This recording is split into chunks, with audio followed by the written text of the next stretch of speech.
Attention, stations on the network. Our broadcast will begin in 15 minutes from my mark. In 5, 4, 3, 2, 1, mark. That was your 15-minute time check, stations.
Attention, stations on the network. Our broadcast will begin in 10 minutes from my mark. In 5, 4, 3, 2, 1, mark. That was your 10-minute time check, stations.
Attention, stations on the network. Our broadcast will begin in 5 minutes from my mark. In 5, 4, 3, 2, 1, mark. That was your 5-minute time check, stations.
Attention, stations on the network. Our broadcast will begin in 2 minutes from my mark. In 5, 4, 3, 2, 1, mark. That was your 2-minute time check, stations.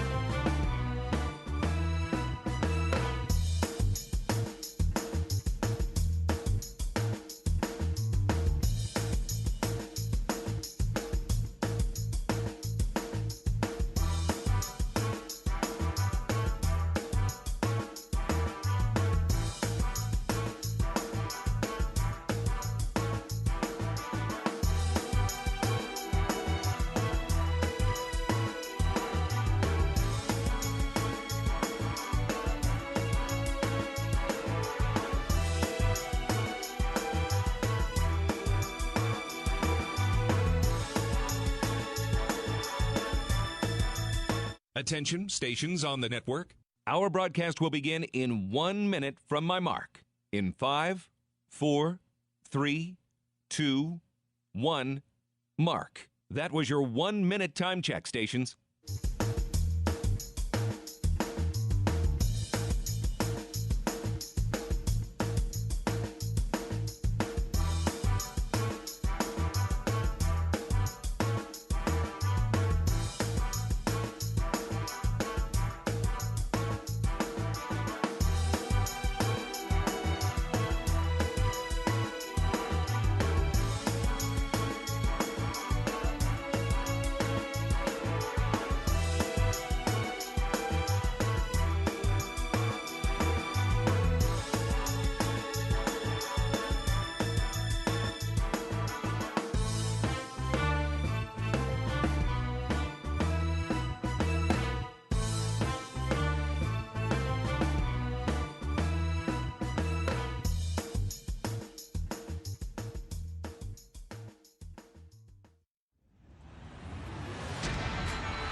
on the Hawkeye Sports Network from Learfield.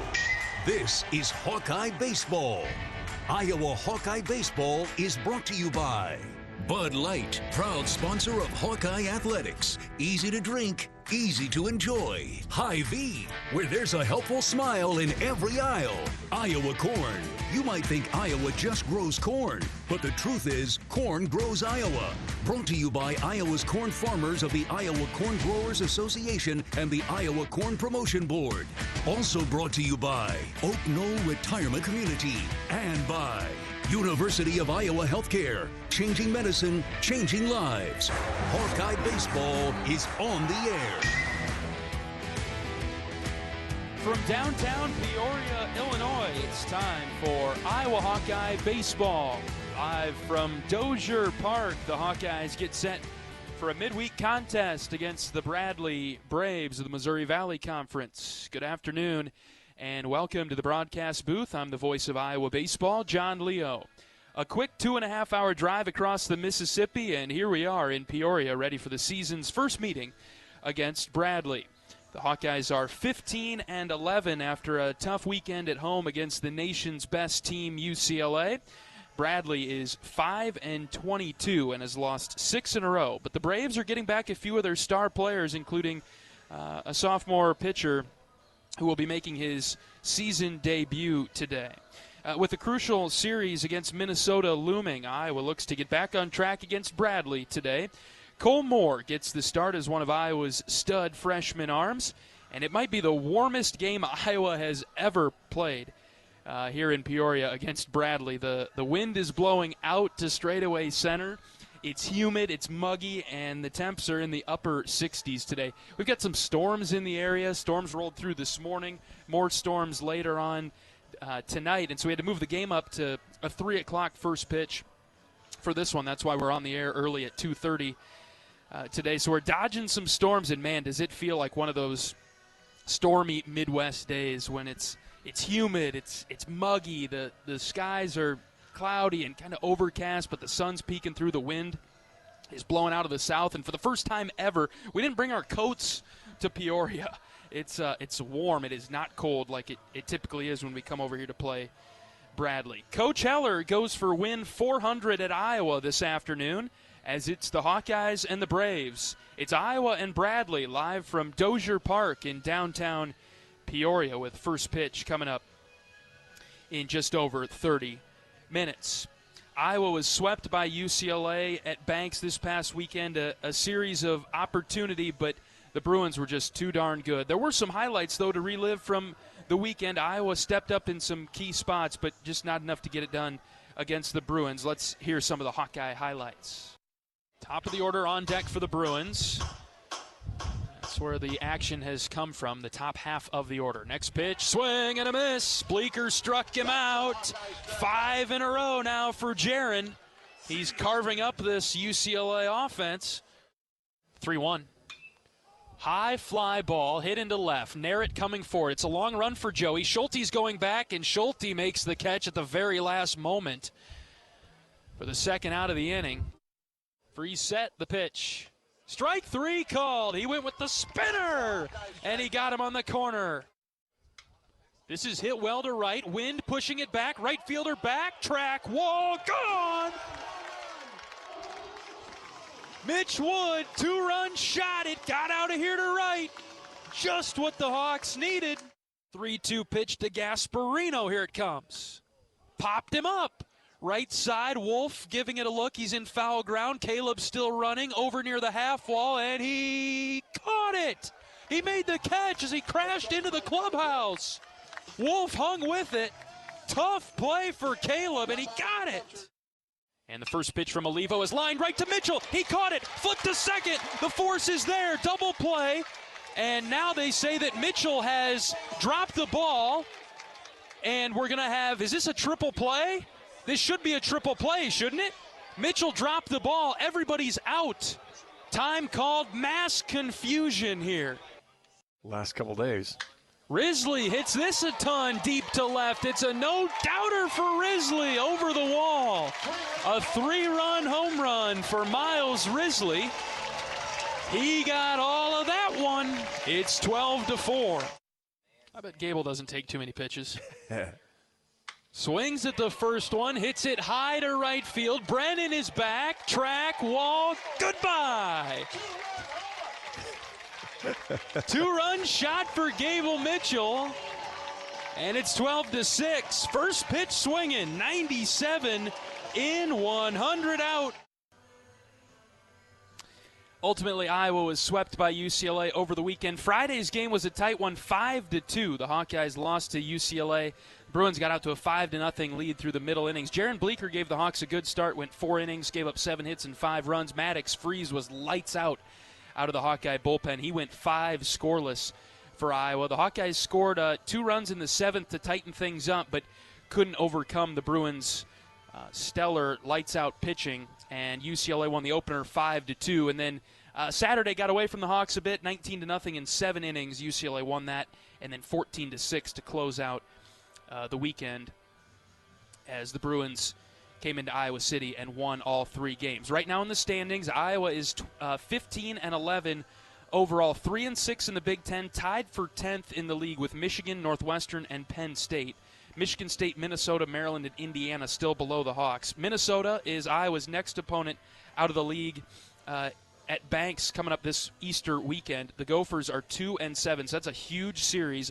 Iowa needs to win a couple of those to keep the Gophers down there towards the bottom of the Big Ten. But Minnesota is 17-11 overall, so the Gophers have been playing some pretty good baseball before getting into league play. It's a big series at Banks this weekend. Hawkeye fans need you out there to support the black and gold as Iowa looks to turn things around after a bit of a slow start to Big Ten play with the Gophers coming to town next. Still a couple of huge series coming up for Iowa to turn things around after losing to Michigan State and UCLA. We got Minnesota in town next and go out to USC after that. Teams above Iowa in the Big Ten standings, Ohio State and Rutgers just a game up on the Hawks at 4-5. Washington and Illinois 6-6. They're a game and a half up on Iowa. And then Purdue and Oregon above them as UCLA is the top team in the league, USC below them in second, and Nebraska in third. So Iowa will have played the top 3 teams in the Big Ten this season, just getting done with UCLA and then playing USC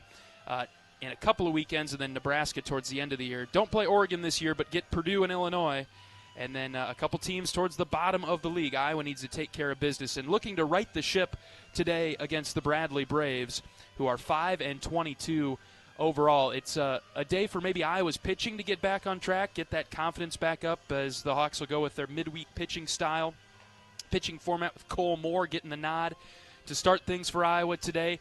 And look for the offense today to maybe get back on track as well. Have been a little bit up and down, still have a very good and capable offense, and held in check by a really good UCLA pitching staff over the weekend. And a great day to hit. Wind blowing firmly out to center and a little bit to left center, so great day to hit for this Iowa offense, and we'll see how the Hawkeyes do against the Bradley pitching staff this afternoon. All right, we'll take a break. We'll come back and look at today's pitching matchup on the Hawkeye Radio Network from Learfield.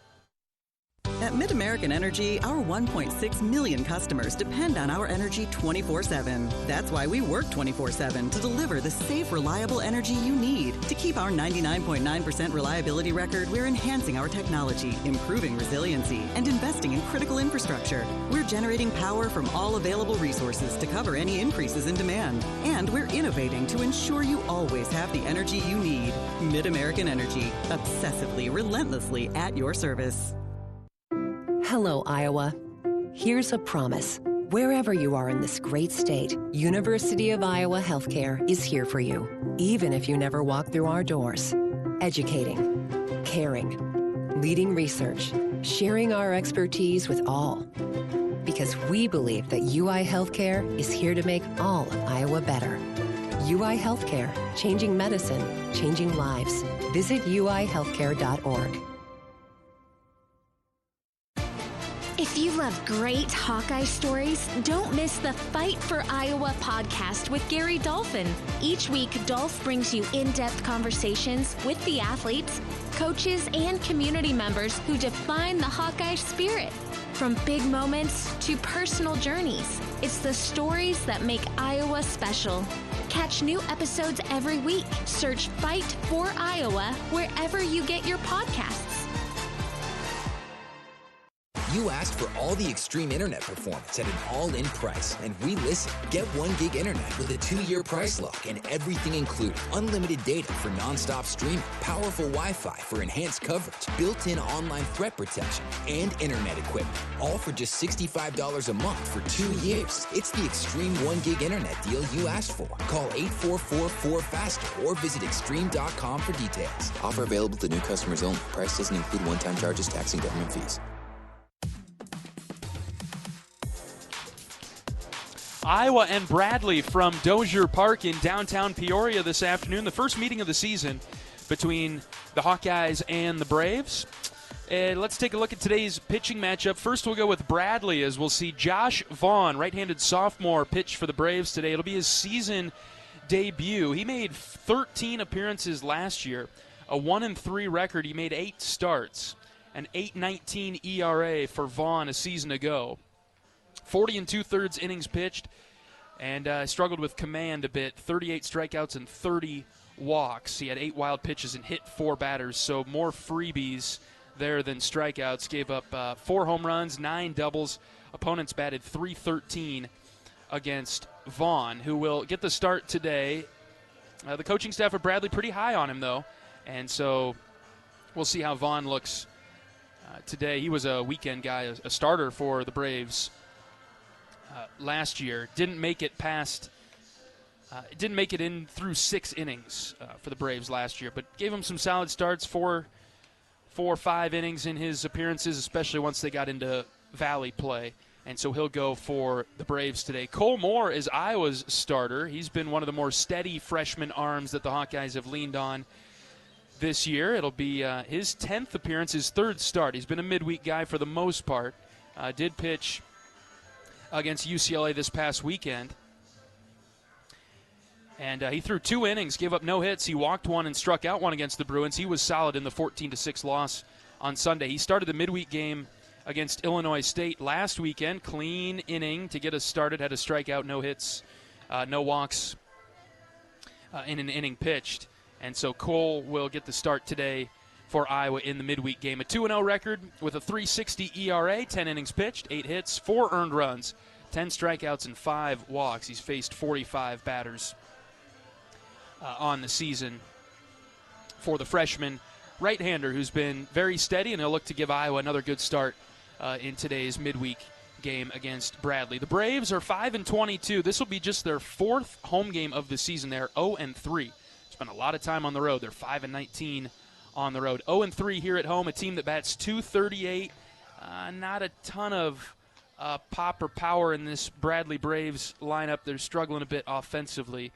32 doubles, 16 home runs. There's a little bit of pop there, especially from Hayden Miller, who will be the 2-hitter for the Braves today. As we'll hear from Coach Heller in a moment, they like to steal a lot of bases, 67 stolen bases on the season. On the pitching side of things, it's been tough sledding for the Braves, a 10.55 team ERA. That's double digits for their team. They've walked more than they've struck out. 176 walks issued, 172 strikeouts. Opponents are batting .357 against the Braves.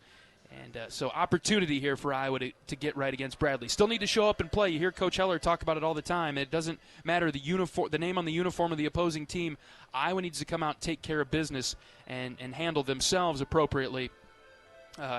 And usually are in good shape when they do that. Struggled with it against UCLA. Maybe a little bit of too much respect for UCLA, and didn't put their best foot forward against the Bruins this weekend. We'll look for Iowa to get back on track against Bradley today. Iowa batting .319 on the season, still one of the Big Ten's best offenses, and look to get hot again before Minnesota comes to town this upcoming weekend. All right, we'll take a break. We'll hear from Coach Heller right after this on the Hawkeye Radio Network from Learfield. Our mission at Oak Knoll is to provide exceptional retirement living and health services through Life Care.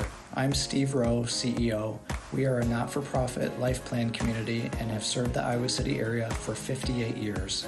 Oaknall is located near the University of Iowa hospitals and clinics, Kinnick Stadium, Carver Hawkeye Arena, Hancher Auditorium, and downtown Iowa City. Visit our website at oaknall.com to learn more. We are a proud sponsor of Hawkeye Athletics. Go Hawks! Hawkeye Nation, here's something big. U.S. Cellular is now part of T-Mobile. That means Iowa fans are now on America's largest 5G network, bringing even more strength and coverage to every game day and every day.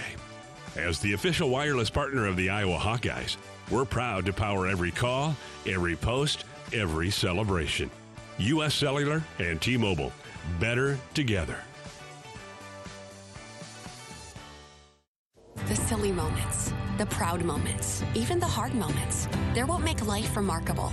And they're why Wellmark Blue Cross and Blue Shield is here for every moment. Committed to making healthcare better, more affordable, with more choices for care. And service and coverage that give you peace of mind no matter what comes your way. So you can show up for every tender moment, every brave moment, and every wouldn't miss it for the world moment, knowing that Blue is here for you. Go to wellmark.com/every moment to find a plan right for you.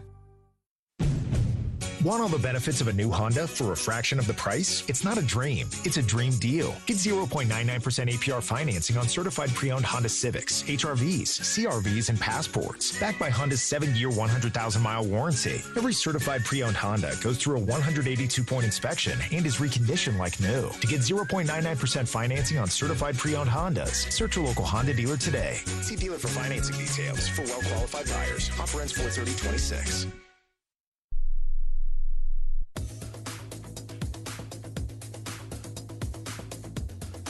Welcome back to pregame coverage of Iowa Hawkeye baseball. Today, midweek action in Peoria, Illinois against the Bradley Braves. We're joined by head coach of the Hawkeyes, Rick Heller. Coach, might be a little different for you this year looking across the field, not seeing Elvis over there. Yeah, it'll be the first time.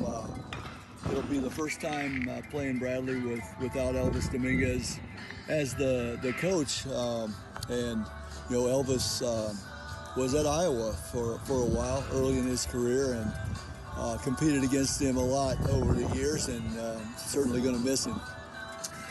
As we prepare for this midweek game against Bradley, Coach, just some final thoughts on that UCLA series and how the guys are going to have to regroup after that one. Yeah, I mean, I told him it's one weekend, and UCLA is going to do that to a lot of people, but that doesn't excuse how poorly we pitched. We just pitched bad. Not much else you can say about it. You know, we only made one fielding error on the weekend, and that was in the 8th inning of Game 3. And positive on Sunday was that we tried to fight back, but we were down, and the guys scored some runs. So that was good to see us fight a little bit, and but we just too many free bases, and unfortunately there's learning curve for all the young guys, and when you're nibbling and falling behind and hitting guys and walking guys, a team like UCLA makes you pay, and they certainly did. Anytime we loaded them up or put runners on, they hit a home run or a double and made us pay. And they're a very good team, and a team I think that could possibly win it all, because they really don't have any weaknesses. And you saw that with the quality of the arms they just kept bringing into the game, and the defense that they played. I mean, again on Sunday, we hit some balls that they made, diving plays, nice plays that kept us from getting a rally started, and then they just flat out hit 1 through 9. They don't have an easy out, and all of them can do damage. So it's a pretty good team when you got a coach like John Savage and his staff who actually coach and do a great job. They're just not bringing in talented kids out of the portal and rolling the balls out like a lot of guys do.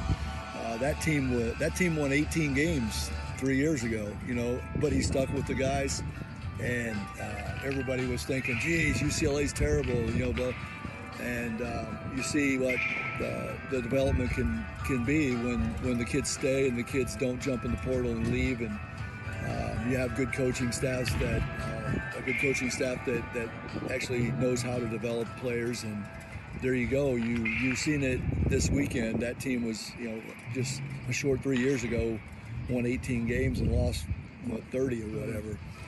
I noticed that when I was looking at their lineup, all juniors except for one guy in the starting lineup, and their pitching staff was about the same. A lot of recognizable names from a season ago.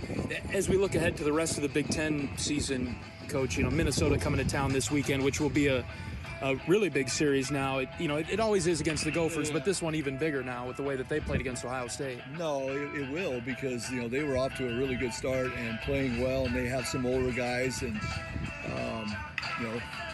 they've kind of hit a bad streak very similar to what we did. You never know if it's because of all the road games like we had to play or what happened or injuries. But the point is, they're way better than they were last year, and we'll have to play really well to win against anybody. We'll have to play really well to win tonight against Bradley, and that isn't going to change for us all season long. And the schedule doesn't get easier. I mean, it's a tough schedule we're facing this year in the Big Ten, and it's a big week for us to regroup, but more importantly, to continue to get better. And that's what we have to do. I mean, we got to improve. We got to get better. We got to learn from this weekend, and our pitching staff especially needs to step it up and build their confidence back and just go out and throw strikes and play. And I say that, but when you're facing a team like UCLA, you can see the fear on why they're not wanting to throw strikes, but competitive strikes and competitive misses, allow you to be able to nibble a little bit when you're ahead in the count. And that's what we got to get back to. I thought we were doing a pretty good job of that, and then the improvement had been somewhat steady up until Michigan State. There was some blips in the radar there, and that's what you thought maybe they were, but they stick around this weekend. So we got some things we got to clean up this week. Did you have to do anything with the guys to prevent the sky is falling type of thing, or? Basically I just told them what I told you. I mean, that they're a good team, and they're going to do it to a lot of teams, but the point is, we didn't take care of ourselves. We didn't follow the plan. We didn't stick to our commitment to play the game one pitch at a time and not get caught up on who we're playing. Some guys let it snowball into something bigger than that, and they turned into somebody they weren't. And all those things that happen a lot of times with younger players, but you hope that after it happens that it doesn't happen again. But that's basically, we talked about getting better this week. We talked about a commitment to improve every day, and nothing's going to change there. And it starts tonight, where we need a really good outing by the staff, like we had last week against Illinois State. I mean, the staff combined for a 3-hit shutout against a very good team. Bradley tonight, it's kind of a group that, man, they just try to steal every time they get on. I mean, like run like crazy. Like, doesn't matter if you throw them out, whatever. They're just going to keep running. Okay. And so when guys do get on, and hopefully it's like last week, where not many get on, but we have to do a good job of controlling the running game, and that's something that some of our young pitchers aren't great at yet, but we're still developing, and we'll have to do a really good job tonight. Wes will have to manage that really well when they do get guys on. But they're getting 3 key players back from injury tonight, and their best pitcher hasn't thrown all year, but he's throwing tonight. Of course he is. Yeah. So here we go. When the Hawkeyes come to town, right? There we go. We'll see how that goes. Who are we going to start on the mound today, Coach? We're going to start Cole Moore. Yep, good. Needed to find out if Cole was able to go. He didn't throw that many pitches, but he was up and down twice. And did a nice job against UCLA. He was one of the young guys who I thought really kept his composure and did a nice job. And he gave us a good first inning and a good start last week against Illinois State. And I feel like he earned it if he was able to go, and so he's going to go. You almost have a similar approach for your offense, Coach. Maybe challenge them to break out of things a little bit against this Bradley team tonight. Well, you hope we do. I thought that we ended up scoring 11 runs last Tuesday, and You know, I mean, you never know with the offense. I mean, you can think what you want to think. The wind's blowing out, but we're not that kind of team. You know, and that was the message on Sunday was like, you know, we're a really good offense when we're a team offense, but we're not like UCLA. We're not, you know, not a team that can go an inning or two with not much as far as traffic, and then boom, 2 walks and a home run, and it's 3 runs. I mean, we got some guys that, I'm not saying we don't have guys that can hit it out of the ballpark, but that's not who we are. I mean, we're not doing that on a high, consistent level.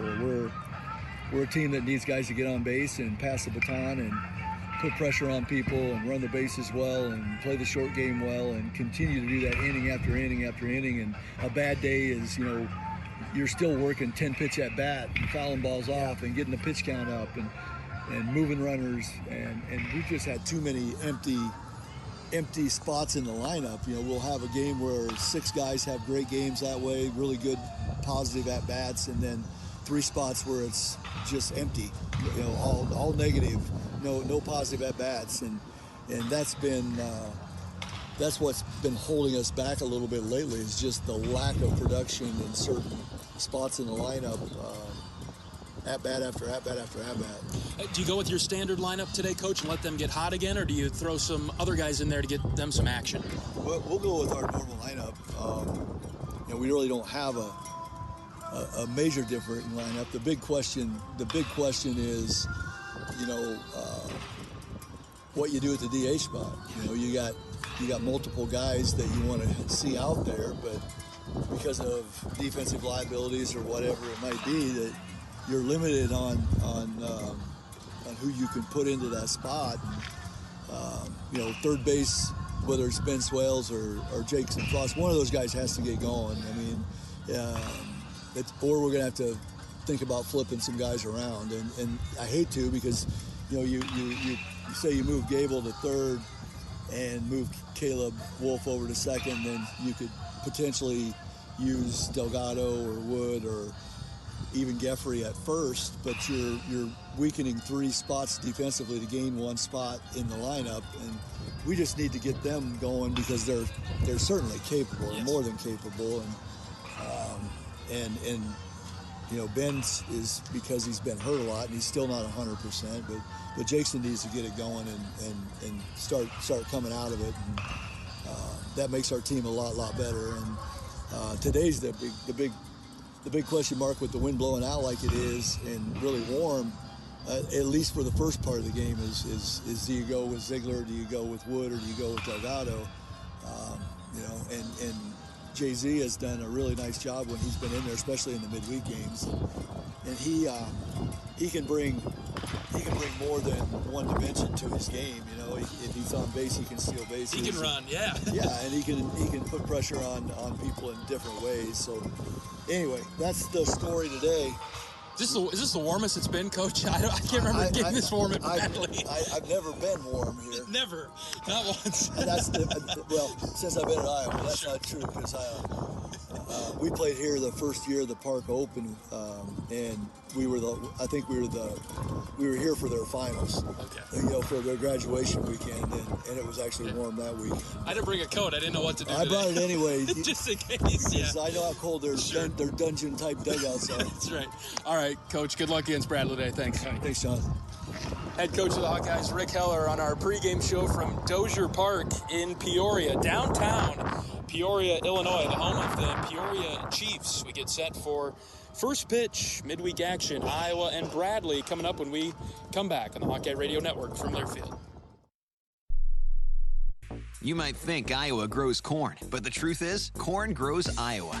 Corn can even fuel your drive to watch the Hawkeyes play when you choose Unleaded 88. It's a fuel that's cheaper, cleaner, and greener. Plus, it's homegrown, making Unleaded 88 the clear choice at the pump and totally worth the hype. So as you head to cheer on the Hawkeyes this season, don't just fuel up. Pump it up with Unleaded 88. Find Unleaded 88 at a station near you. Go to iowacorn.org/88. Here come the Hawkeyes. And a Stokey racing to the basket, layup good. Iowa Athletics is gearing up for another amazing season filled with exciting matchups and electrifying plays. Working hard into the corner. Koch hits a three. Get your game face ready and come on out to cheer the Hawkeyes on all season long. Visit HawkeyeSports.com to find tickets, schedules, game times, and more on Iowa. Go Hawks. Touchdown! Touchdown, Iowa!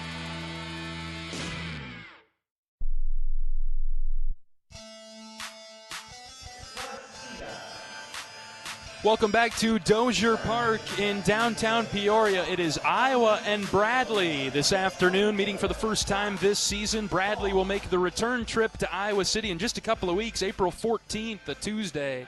The Braves will visit Iowa City and play the Hawkeyes, but we make the trip over across the Mississippi first, and Iowa and Bradley will duel here in a few minutes as the teams are out of their dugouts and lined up for today's national anthem.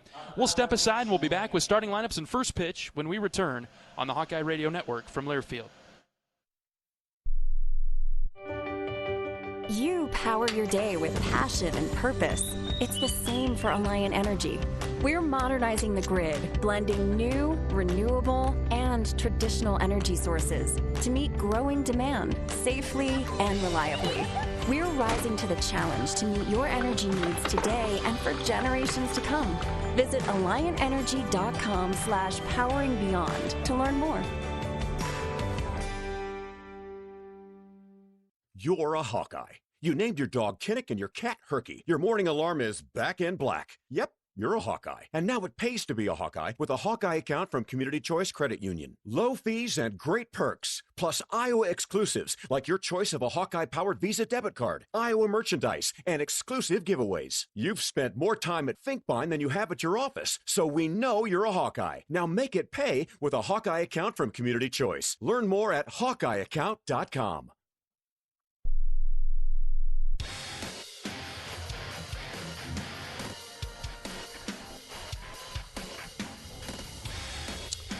National anthem is complete, and we are set for first pitch between Bradley and Iowa. Before we get you today's starting lineups, let's pause 10 seconds for station identification. 10-second station ID. This is Iowa Hawkeye Baseball.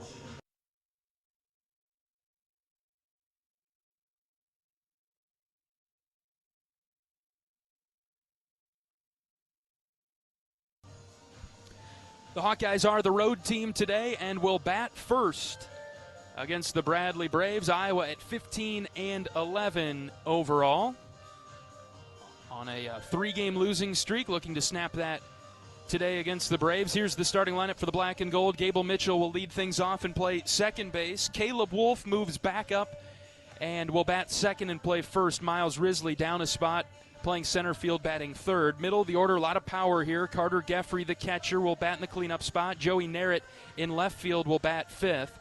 The right fielder today is Kellen Strohmeyer, batting sixth. 7, 8, 9 for the Hawkeyes. Cooper Schulte, the shortstop. Jackson Frost gets the start at third, and Jalen Ziegler will be the DH for Iowa today. I know that the coaching staff was going through who they were going to throw out there at DH, who they were going to throw out there at third base. The Hawkeyes going with Frost at third today and Ziegler as the DH this afternoon.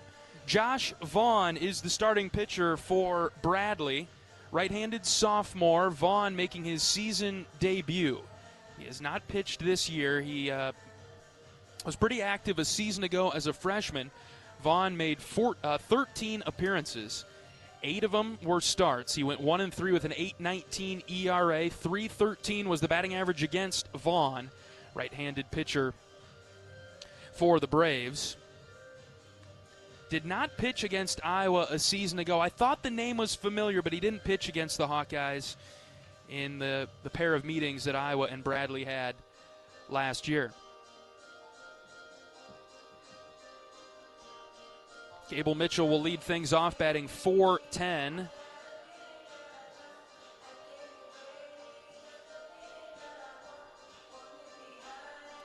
And Iowa has moved Wolf back up to the second batting position for today's game.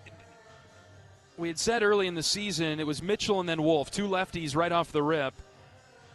that had done very well for Iowa. Great 1-2 punch in the Big Ten, as Mitchell and Wolf are second and third in the league with batting in terms of batting average. They're in the top 4 in hits. Gable has cooled off maybe just a little bit. He was batting nearly 500 going into the last week. And ran into some trouble against Michigan State and UCLA, but you're batting above 400, you're doing really good things. And Mitchell is in the left-handed batter's box. We're ready to roll against the Bradley Braves this afternoon. Vaughn out of the windup. The right-hander brings it home, and Gable takes high and out for ball 1. We are underway at 3:05 Central Time. Overcast skies in Peoria. Warm and muggy. Temps in the mid-60s. It's humid. The air is dense. Wind blowing out to left center. Mitchell, all eyes on the next pitch from Vaughn. It sailed up and away. 2-0.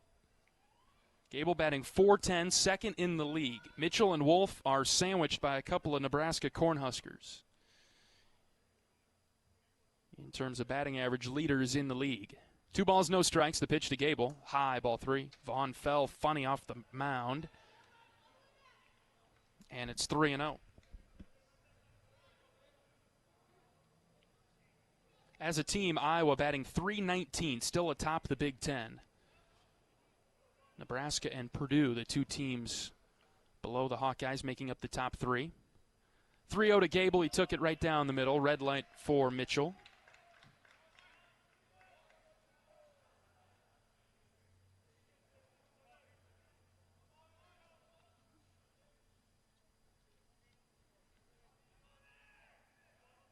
Bradley defense playing straight up against the Iowa second baseman, the 3-1. Gable got his hand started, and he took an inside strike call, 3-2. Gable thought he walked, but the pitch was a called strike, and now it's full. Vaughn winds and fires the 3-2 to Gable. That's inside, ball 4. He kept it in, and Mitchell walks.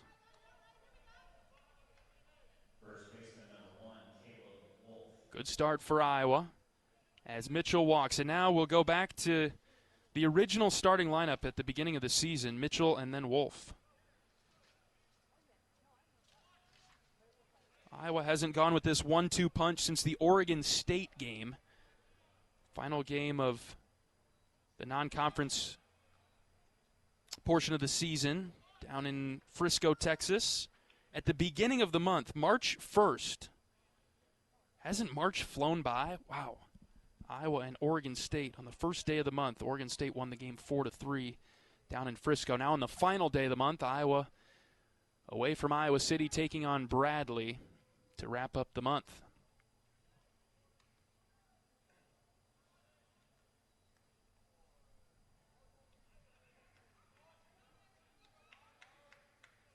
Wolf third in the league with a .407 batting average.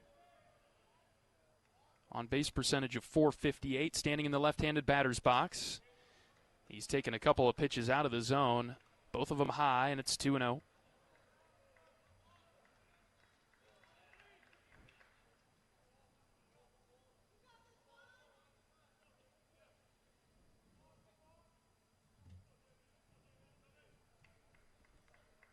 Mitchell with a good lead at first, and the 2-0 to Wolf. It's a breaking ball that slid in near the hands, ball 3.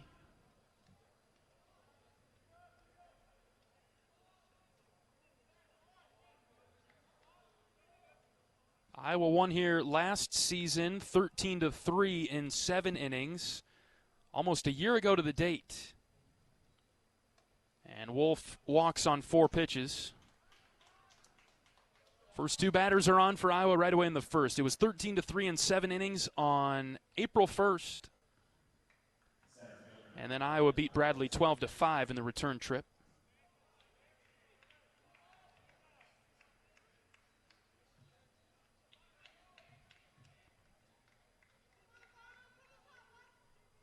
Here comes Miles Risley. He had split Mitchell and Wolf for a portion of this season. Vaughn spins one to the right-handed center fielder inside for ball one. Iowa is 51-42-2 against Bradley all time.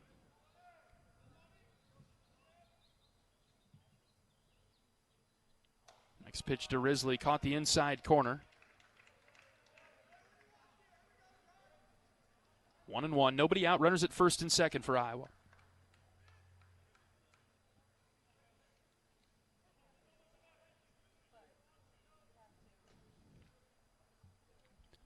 One to Risley. Check swing, halfway through the zone he went, 1-2. Slider dropped low and away. Miles could not hold up.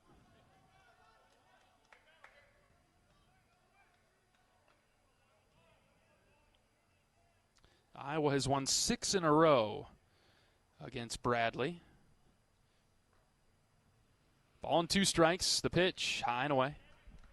Last loss to the Braves came in 2019. A 3-1 loss to the Braves here at Dozier Park. Iowa threatening right away with a couple of walks to start the game. The 2-2 to Risley, hit on the ground, foul past third.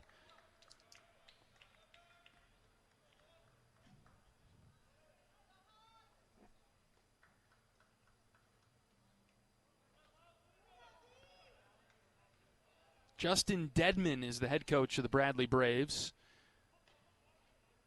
First season for him. Another 2-2 on its way home to Risley. Here it is.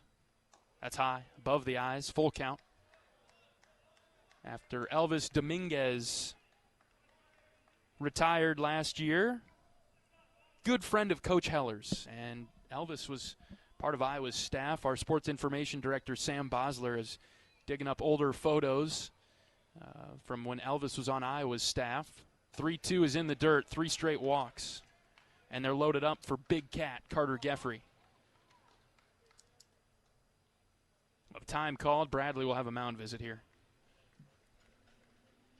The Braves have struggled on the mound this season, a 10.55 team ERA. 179 walks as a staff, 172 strikeouts. Unfortunately for Bradley, we're seeing that right away with 3 walks to start this one. They've got a right-hander already getting loose, and maybe that's part of their plan with Vaughn making his season debut today, his curtain raiser, and it's been a tough go for him, 3 straight walks.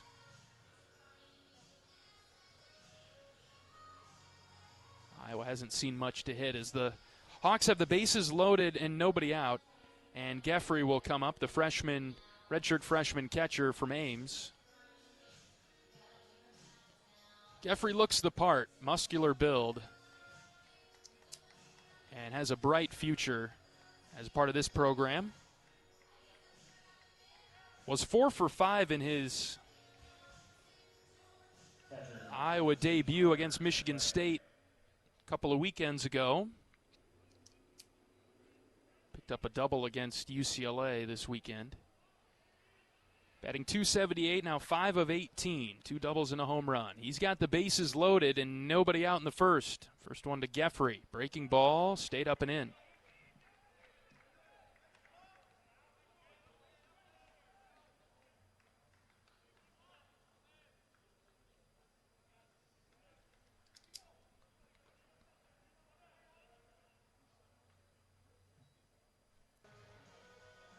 And Sorelli will be making his 8th appearance of the season. He's thrown 19 in the 3rd innings, given up 31 hits, 15 earned runs, 21 runs total. He's walked more than he's struck out. Walked 13, struck out 12. But Sorelli is at the top of the Braves pitching staff with a .698 ERA, 1-2 record for him. He's made 3 starts. Opponents batting .360 against Sorelli, a right-hander, into the game. Cooper Schulte is the batter as Hawkeyes have filled up the bases with 1 out. First pitch to Cooper. is hit on the ground, right side, takes a funny hop on the first baseman and gets by him. Risley scores. Here comes Geffrey. He'll touch home. And we'll see how it's scored, but Schulte hits one to right and brings home 2 runs. It is 4-0 Hawkeyes.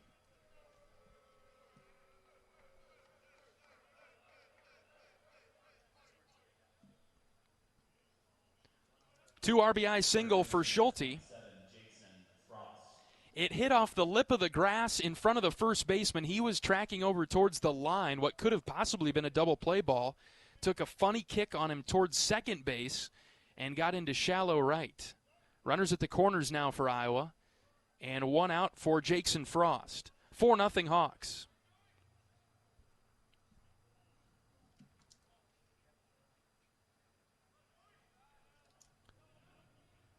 Frost was talked about by Coach Heller in the pregame show. Need Jackson to get going. Need somebody at third base to take control of that position. It's been a hole offensively for Iowa. Ben Swale's going through an injury bug, and he's just not 100%. Frost batting 120 on the season, which is atypical. As Schulte takes off for second, he will get there safely. Here comes Narrett down the line from third. He scores. And so Iowa executes some base stealing to perfection. 5-0 Hawks in the first. Schulte taking second, and Narrett scoring.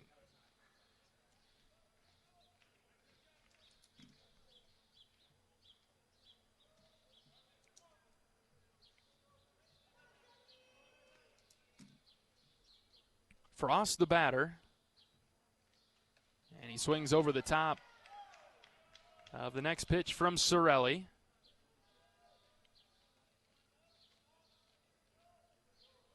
He's got Schulte out there at second base with just 1 out. Righty on righty matchup as Sorelli comes set, checking on Schulte at second. The next pitch, low and out.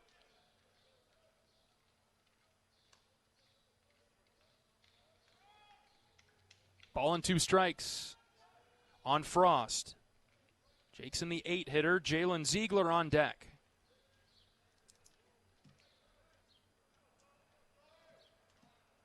One, 2. Frost lines right side into right field for a base hit. Schulte had to freeze on the line drive. He now gets to third as Frost picks up a single to right. And the Hawkeyes have a couple of hits in this inning now, leading 5-0. And have batted around. Here comes Jay-Z.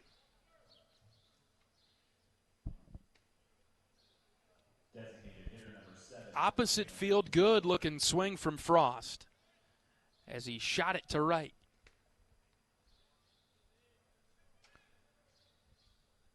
Ziegler's done a nice job batting .340, appearing in his 19th game. Junior outfielder, filled in for Miles Risley very well when Riz was banged up. Ziegler stands in from the right-handed batter's box. Iowa leads it 5-0 in the first. First and third for Iowa and 1 out. Ziegler pops a bunt foul straight back.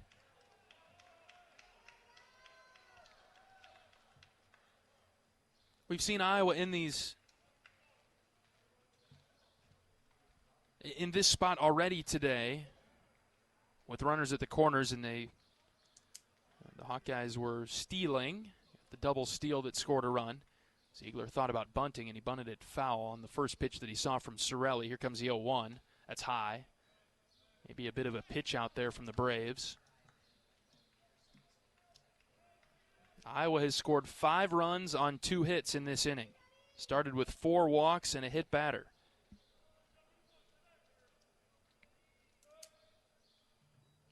Next pitch is hit on the ground to short. This could be double trouble. Flip to second for 1 over to first.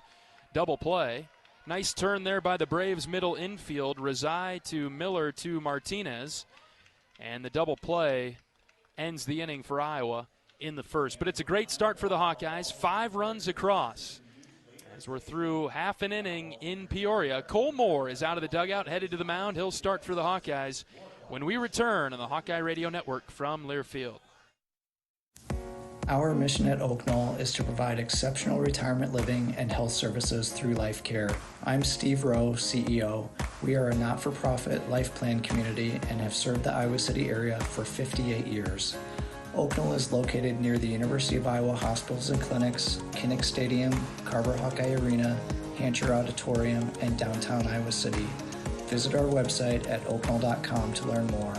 We are a proud sponsor of Hawkeye Athletics. Go Hawks! Save time when you shop online with Hy-Vee. Hy-Vee makes it easy to order groceries online through our app or Hy-Vee.com. Pickup is always free. And if you have a Perks Plus membership, you get free delivery and free express pickup. Shop online with Hy-Vee and you can create and save grocery lists, shop the sales, and get fuel savers. Talk about convenience. Order groceries online today. Check out Hy-Vee.com or download the Hy-Vee app.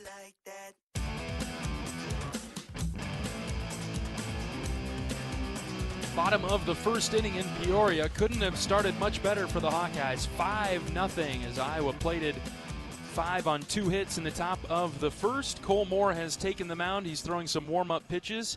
As we'll see this Bradley Braves lineup this afternoon. Walker Buchanan will lead things off, appearing in just his second game this season. He's one of the players for Bradley that's back into their lineup. He's a junior, and he's playing in left field. He'll lead things off, followed by Hayden Miller. He's got some pop with 6 home runs and 3 doubles on the season. He plays second base. Sohrab Razai is the shortstop, and he'll bat third. Middle of the order, Landon Lowe, Luke Skinner, and Anthony Martinez. 7, 8, 9, Michael Quick, Jackson Schumacher, and A.J. Garcia. As Iowa's defensive alignment looks like this: Jackson Frost at third, Cooper Schulte at short, Gable Mitchell and Caleb Wolf are on the right side of the infield for Iowa today. Outfield alignment is the same as we've seen it recently, with Joey Narrett in left, Miles Risley in center, and Kellen Strohmeyer in right. The starting catcher is Carter Geffrey. As the freshman right-hander from Adel is on the mound, Cole Moore pumps a strike at the knees to start his outing. Buchanan, a left fielder for the Braves, the left fielder for the Braves, right-handed hitter. First official at-bat for him of the season. And Moore dropped a breaking ball in the inner third. It came in the front door. A beauty of a pitch from Cole. 0-2. Cole is 2-0 on the season.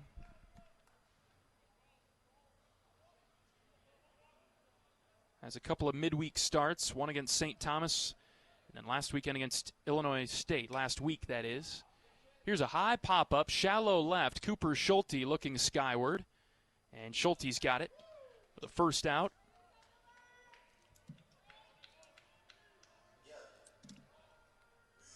In his midweek starts, Cole has been very sharp. An inning with a strikeout against Illinois State in the 3-hit shutout that Iowa pitched against the Redbirds a week ago, an 11-0 victory, and then beat St. Thomas 7-2 a couple weeks prior to that. Moore threw an inning to get us started and had 2 strikeouts. Only time that Cole's run into trouble this year was against Alabama, the opener down in Frisco. Gave up 2 hits and 4 runs with a couple of walks and a strikeout in 1 inning against the Crimson Tide. Other than that, he's had a clean slate. Now he's pitching to Hayden Miller, right-handed stick for the Braves. Senior second baseman, batting .213. And Cole has gotten ahead here 1-2. 6 home runs and 3 doubles. 94 at-bats on the season for Miller. He has 44 strikeouts. Feast or famine with this hitter. Ball and 2 strikes. Moore comes set. He pitches. Swing and a miss. Went with the slider and he buried it. And Miller, swinging over the top of it, strikes out.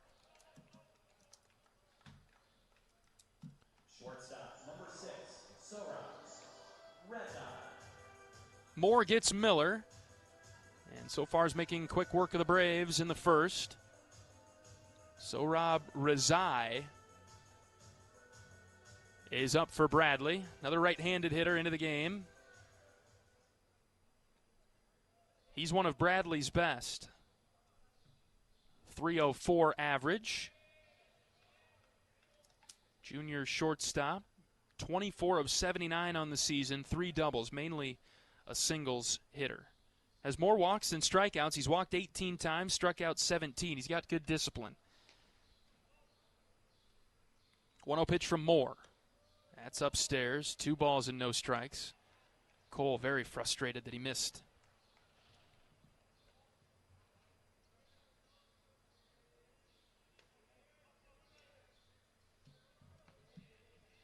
And he's fallen behind Rezai. Jeffrey gives him a wide target. The 2-0 is at the knees for strike 1. Sun beginning to break through the clouds in Peoria. Warming the field. Dodging some storms in the area. Should be coming through later today. 2-1 is high and out, ball 3.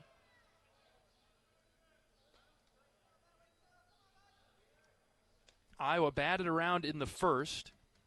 Plated 5 runs on 2 hits. So Mitchell will lead things off when we get to the top of the second. Moore looking for a 3-up, 3-down inning, but needs a deal a strike here. The 3-1. Off the plate outside, he walked Rezai.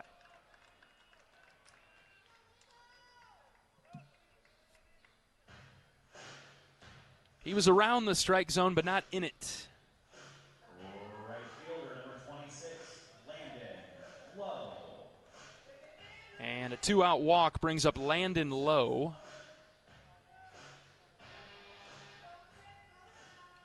Freshman right fielder for the Braves.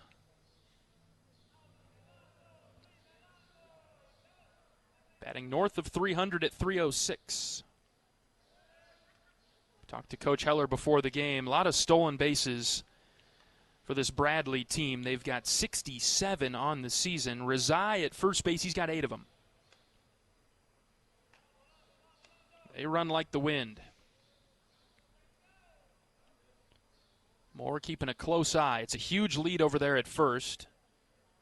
And Cole's thrown it over a couple of times now.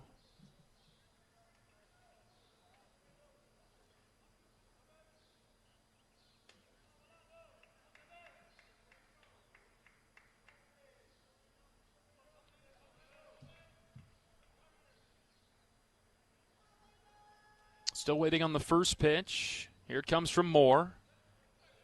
Just upstairs. Started with the breaking ball to Lowe. Didn't have enough snap on it.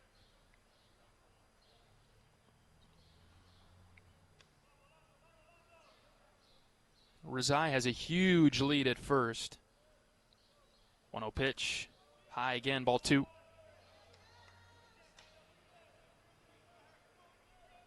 Pretty light crowd today, right in the middle of the workday. A little bit tough for the folks in Peoria to come on out.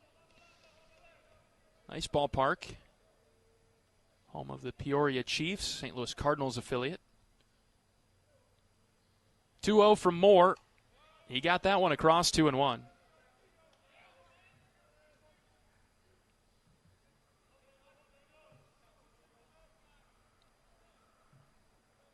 Hawkeyes trying to right the ship after a tough weekend against UCLA. And a big series with Minnesota coming up over Easter weekend at Banks. Next pitch is lined into left center, well struck, and down in front of Risley for a base hit. A little 2-out rally starting here for the Braves. As Lowe singles.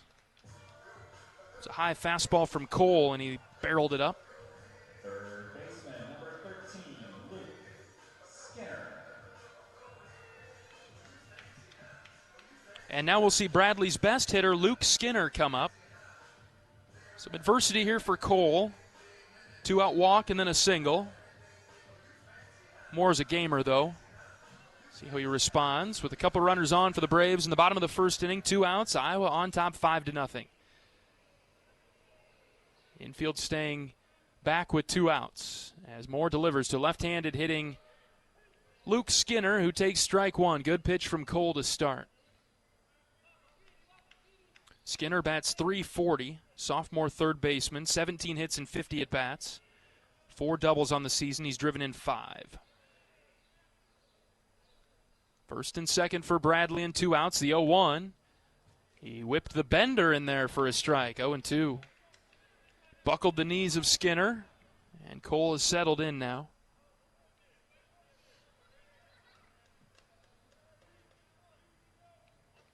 Cole is confidently back on the rubber, and he comes set. Takes a peek at the runner at second base.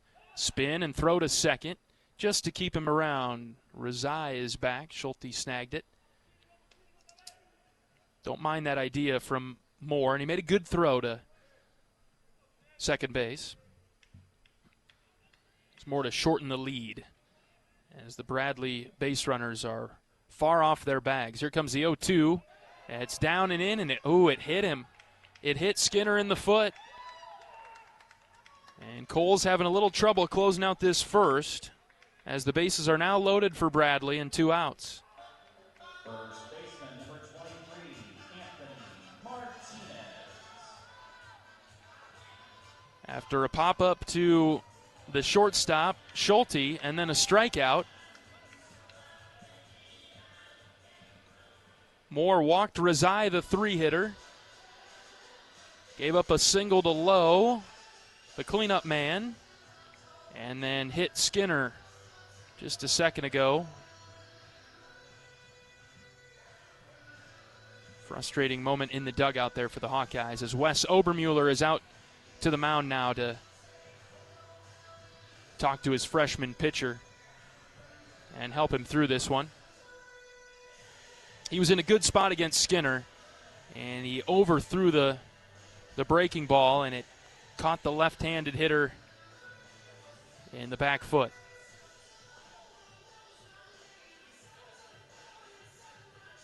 Coach Obermuller back to the dugout. And here comes Anthony Martinez. Bases loaded for Bradley. 2 outs, bottom of the first. Moore trying to get out of trouble here. 2-out rally for the Braves. Cole's first pitch. It hit him. Fastball in. Plunked him. And Bradley scores. Designated hitter number 4, Michael Quick. Iowa's got a right-hander going in the bullpen. Really don't want to break the chain this early. See if Cole can get out of trouble here. Limiting the damage. Michael Quick, the DH, is up. 270 hitter.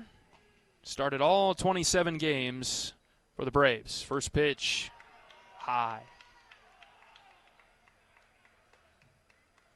Need Cole to get back in that funnel and just focus here. 5-1 in the bottom of the first. Bases loaded and 2 outs. Moore's next pitch. Swing and a miss. Had him out in front, 1-1.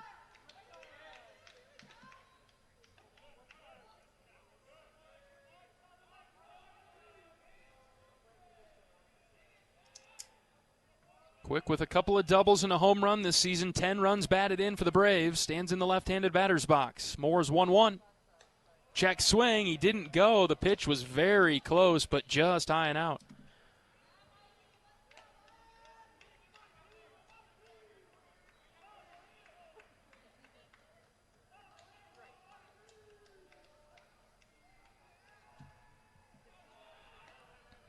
Two balls and a strike now. Moore set from the belt, pitches. And this is hit well to right. Oh, boy. Strohmeyer is at the wall, and it is gone. A grand slam for the Braves in the bottom of the first, and we're tied at 5. Just like that. All of that coming with 2 outs for Bradley. Moore got a pop-up and a strikeout and looked very sharp.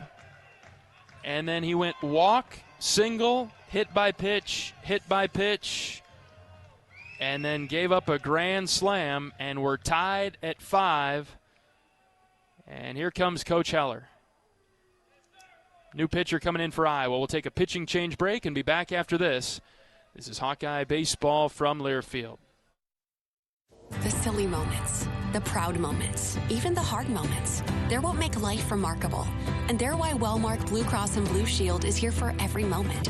Committed to making healthcare better, more affordable, with more choices for care.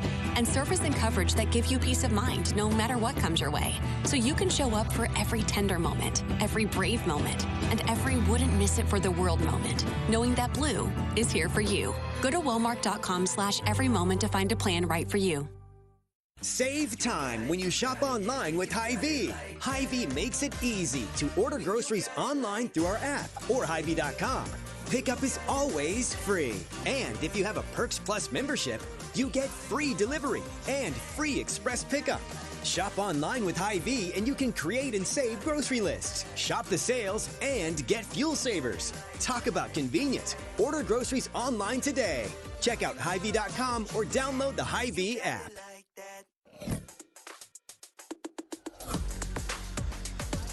Been one heck of a wild ride in this first inning. We're tied at 5 after Bradley hits a grand slam with 2 outs.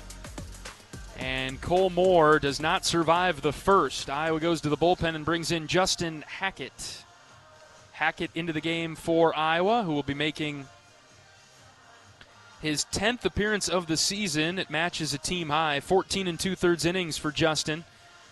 7.98 ERA, 17 hits allowed, 13 earned runs. He has 18 strikeouts, 9 walks, 8 doubles against Justin, 2 home runs. Opponents batting .283 against Justin.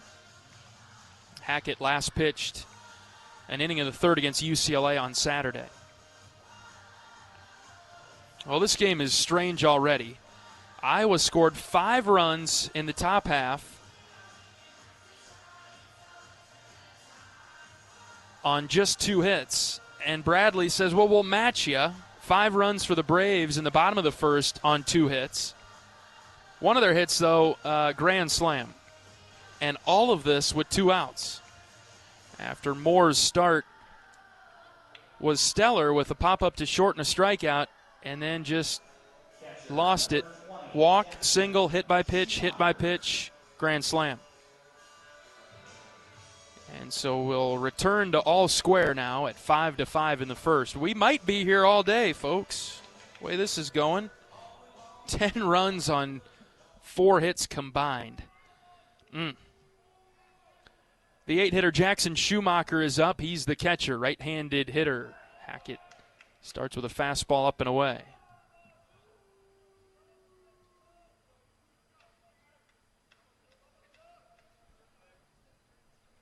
Righty-on-righty matchup. Schumacher appearing in his 4th game this season for the Braves. Over the top of a nice pitch from Hackett, 1-1.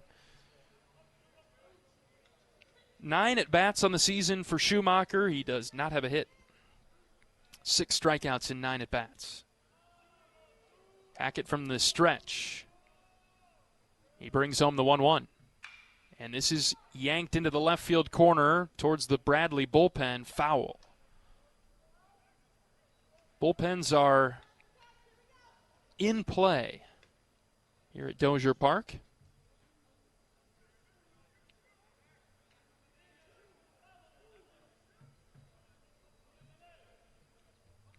Hackett's ahead at 1-2 with 2 outs and the bases clear.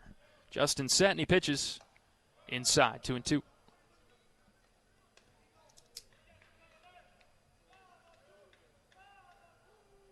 Haven't seen Hackett a ton on the weekends. Justin trying to get back into that confident role that we know that he can provide. The 2-2 is called a ball, just low and out. Boy, the Hawkeyes thought they had strike 3. Geffrey popped up and leaned to his right. The whole earth was tilted towards the first base dugout. Hackett did not get the call, and it's full on Schumacher.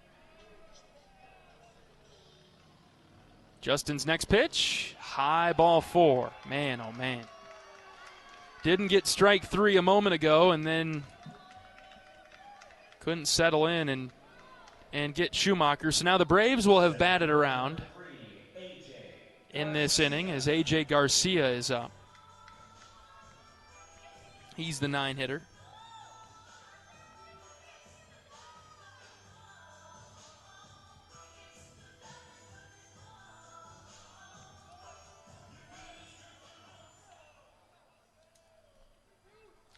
Left-handed hitter for the Braves. Hackett pitches to him, strike one.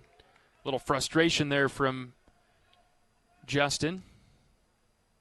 Looked like it had a little extra oomph to it. 0-1 count on Garcia, batting .227. Here's the pitch outside.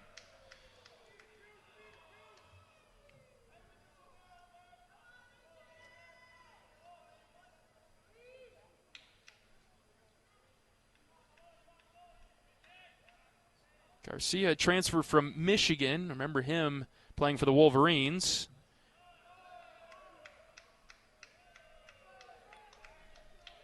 Hackett zipped one outside. 2-1. Garcia got his hands going but was able to hold up. We've got a three-man umpire crew, which makes it really hard to see if he went through the zone on a check swing when there's nobody at third. And the umpires are behind the plate at first and at second. 2-1 from Hackett. He got a piece of that and hit it foul to the Bradley dugout.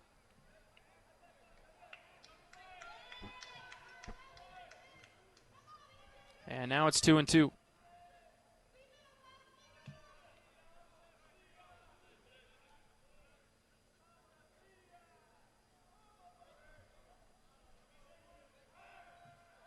Justin will step off and lob it over to first to keep the run around. 2 balls, 2 strikes, 2 outs. Playing this game for about an hour, and we're not out of the first inning yet. 5-5, combined 4 hits between the two teams. Not the best or cleanest baseball we've seen. The 2-2 is swung on and missed. Good changeup from Hackett. He buried it, and he gets Garcia to strike out. All square after 1, but it's 5-5. Gable Mitchell will lead things off when we return for the second inning in just a moment. This is Hawkeye Baseball from Learfield. Hey fans, I know you'd do anything for a win on game day and an ice-cold Bud Light. Because whether you're tailgating in the parking lot or parked on the couch, sitting on your lucky stool at the bar, or standing in the fan section all game long, the clean, crisp taste of Bud Light turns a win into a win-win. And there's nothing easier to enjoy than that. Bud Light. Easy to drink, easy to enjoy. Enjoy responsibly. Anheuser-Busch Bud Light Beer, St. Louis, Missouri. If you love great Hawkeye stories, don't miss the Fight for Iowa podcast with Gary Dolphin. Each week, Dolph brings you in-depth conversations with the athletes, coaches, and community members who define the Hawkeye spirit. From big moments to personal journeys, it's the stories that make Iowa special. Catch new episodes every week. Search Fight for Iowa wherever you get your podcasts.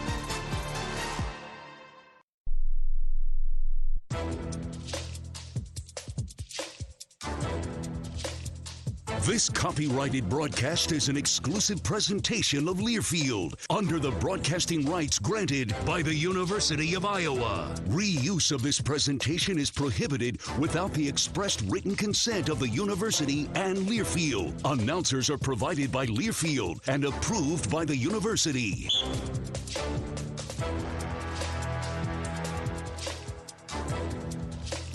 Top of the second inning, we're all tied at 5.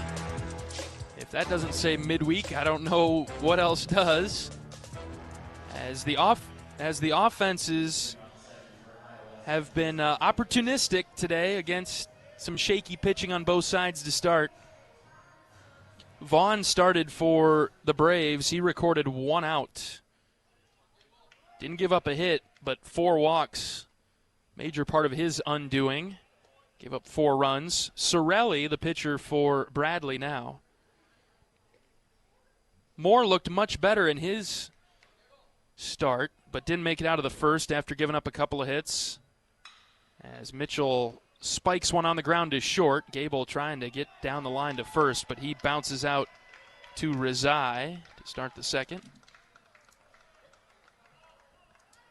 Cole couldn't make it out of the first. Justin Hackett came in to get the final out of the first.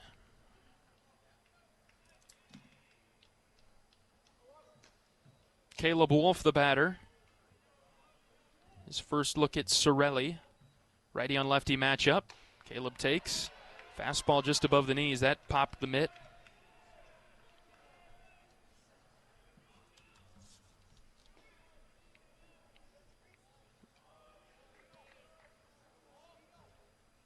Fastball from Sorelli is topping out upper 80s. Likes to work low in the zone.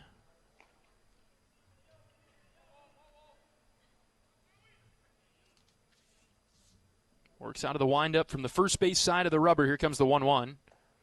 Wolf left it down, just what the scouting report says. Got to raise the floor against this guy.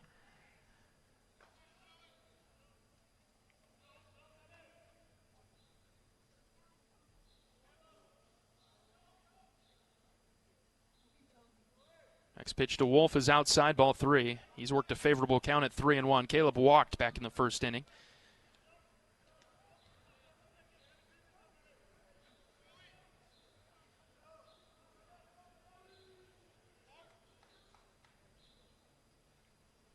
Sorelli's 3-1. Wolf lines into center field. Center fielder coming forward at 1 hops in front of him. Garcia sprinted forward, but Wolf able to poke it down for a base hit.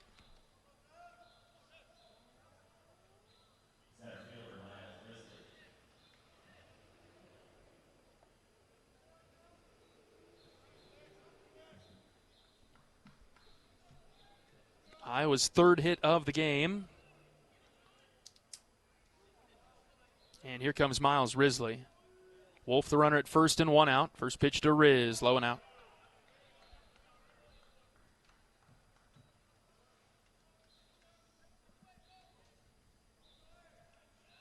Wind is dying down a little bit, but still the breeze from the south blowing out to straight center.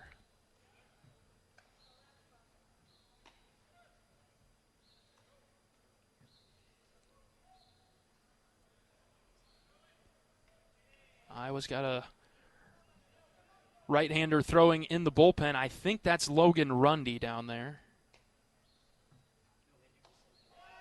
Started Saturday's game against the Bruins and had a tough go, so it would make sense that he might throw in the midweek. Get some work in. Had a short outing against UCLA. Ball and a strike with 1 out on Risley. Walked and scored in the first. Wolf the runner at first base. And the next pitch, Risley hits high to left field. Left fielder going back. Get going, baby. It is gone. Risley with a 2-run shot to left field. He gives Iowa the lead right back. It's 7-5. 4th home run of the season for Risley. Back-to-back games for Miles. He starts to heat up again. Clobbered over the left field wall, and the Hawks lead it 7-5.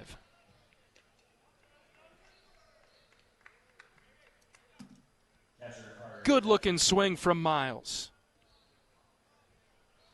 Here comes Carter Geffrey to restart things for the Hawks in the 2nd inning. First pitch to him, in around the kneecaps for a ball.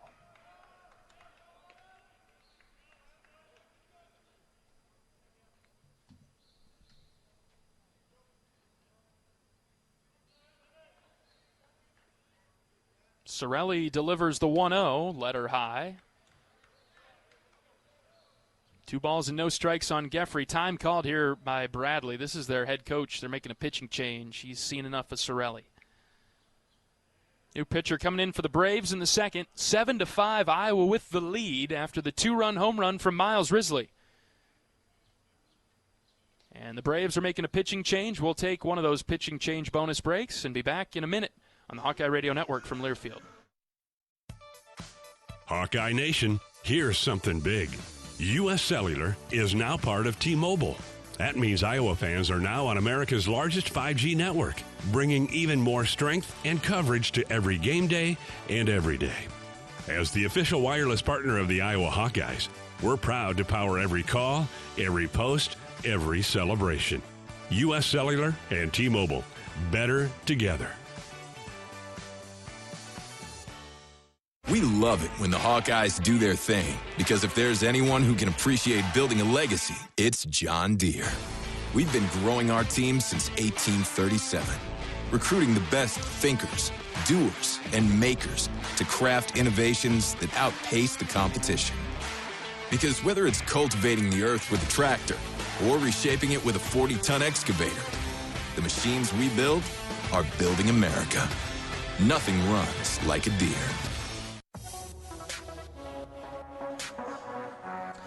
Bradley makes a pitching change in the second. We'll let you know who the new Braves arm is. But first, we need to pause 10 seconds for station identification. 10-second station ID. This is Iowa Hawkeye Baseball.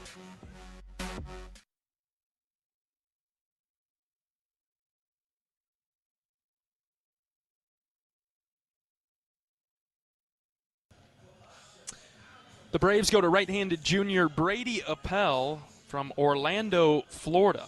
It's quite the change to go from Orlando to Peoria. But he comes into the game for Bradley. Right-hander that will be making his 9th appearance of the season, which matches a team high for the Braves. So they go to Appel a lot. He's 0-1 with a 9 flat ERA, 8 innings pitched. He's given up 13 hits and 8 earned runs. 10 strikeouts, 8 walks for Appel. He has hit 4 batters, so more free bases than strikeouts, 4 doubles.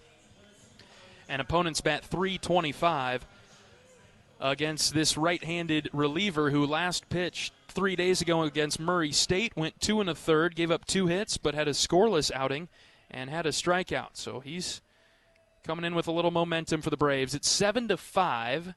Iowa with the lead. Geffrey, the batter. Middle of the at-bat for Geffrey, who has now seen 3 out of the zone. First 2 from Sorelli, and that one from Appel bent him back near the letters. Risley just gave Iowa the lead once again with a 2-run home run to left. 3-0 is high. And Geffrey walks for the second time today. And slowly walking to the plate is Joey Narrett. Iowa wearing their road gray uniforms today with Iowa spelled out in black block lettering across the chest. Black numbers on the front left hip region. Numbers and last names on the back of the gray tops with gold trim. Gray pants for Iowa with the gold stripe down the side. As Narrett takes strike 1 at the knees. Bradley in white tops. White pants. Braves spelled out in bright red cursive across the chest. They wear red caps in the field. Narrett was hit by a pitch, the first one that he saw an inning ago.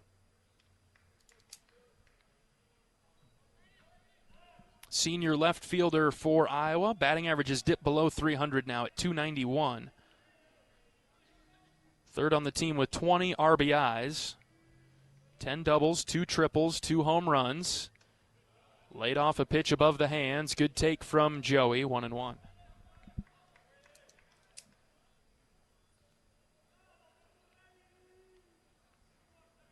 Hawks are going to have plenty of opportunities to score today against Bradley. It'll be on the pitching staff to do its job and keep this game at arm's reach. Narrett pokes one into center, and it drops in front of Garcia for a base hit. Rezai was moving back. He couldn't quite get to it.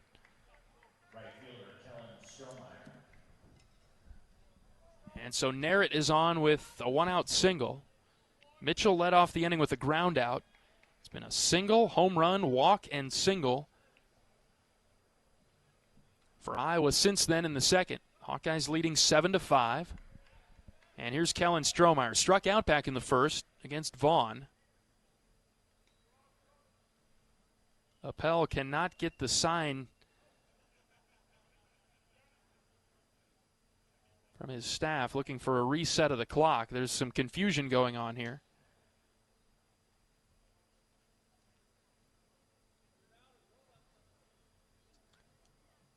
And now the Bradley manager out of the dugout to talk with the home plate umpire.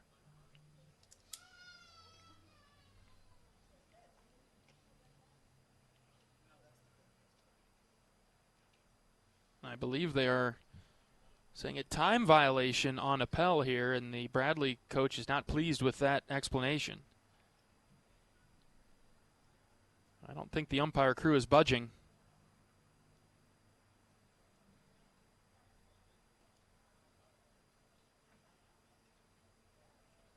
As as discussion is taking place in between the Bradley dugout on the third base side and home plate.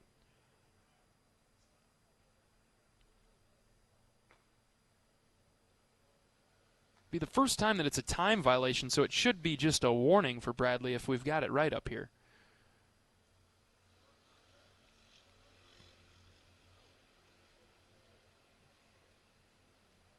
Maybe they're making dinner reservations.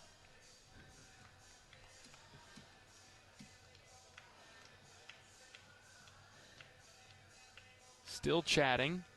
And now the pitcher, Appel, is coming off the mound. And looks like it's a pitch comm malfunction after all that.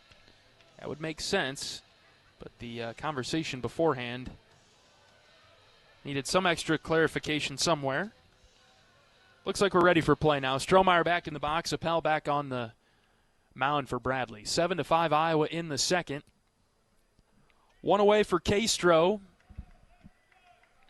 First and second. Strohmeyer chased to change up down. Nothing in one.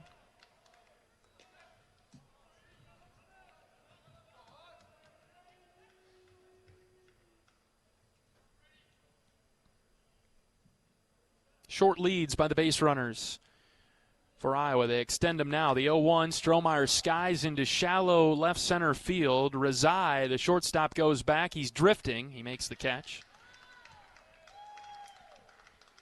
Strohmeyer got under it. I think he chased it.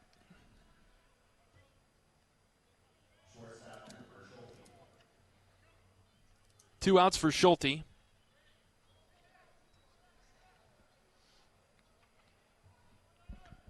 Two RBI single his first time up. He's 1 for 1 today. Some opportunity to score a couple more runs here with first and second. Schulte skies one deep to center. Back goes Garcia, still running. He's at the track. He's at the wall. It's off the wall. Runners were going on contact. Two are going to score. Here comes Geffrey. Here comes Narrett. They both touch home. Schulte cranked it to center, and it almost got out of here. He'll settle for a 2-out, 2 RBI double, and the Hawks lead it 9-5. That ball had a legit chance to get out of here to straightaway center, which is 400 feet. Ballpark just barely held it, and Schulte winds up at second. Big 2-out hit for the Hawks. 9-5 Iowa, top 2. Here's Jackson Frost. He's first pitch swinging and missing. It's a good cut from Frost, but couldn't draw contact. No balls and a strike on the Iowa third baseman. He singled his last time up. Need to get Jackson's bat going now. A lot of room on the right side of the infield where Jackson hit it last time. He sends it there again for a base hit.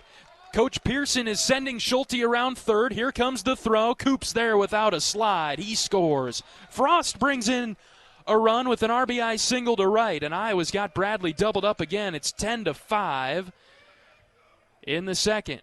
5 runs in each half inning in this game. 15 combined runs through an inning and a half. That time Frost able to bring home Schulte.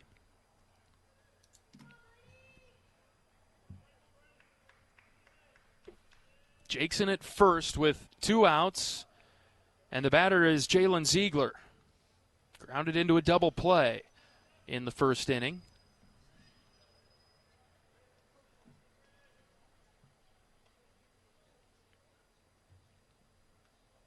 Two outs, first pitch to Ziegler. Got a piece of it, ricocheted off the catcher. That one hurt.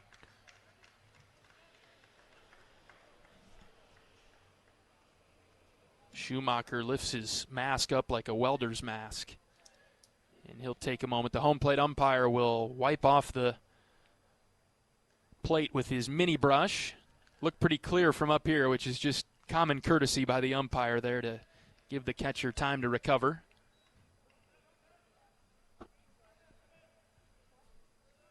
No balls and a strike on JZ. Iowa's DH and 9-hitter today. A lot of speed here for Ziegler if he can get on. Set the table for the top here with Mitchell on deck. 2 outs in the inning. The 0-1. That's up and away.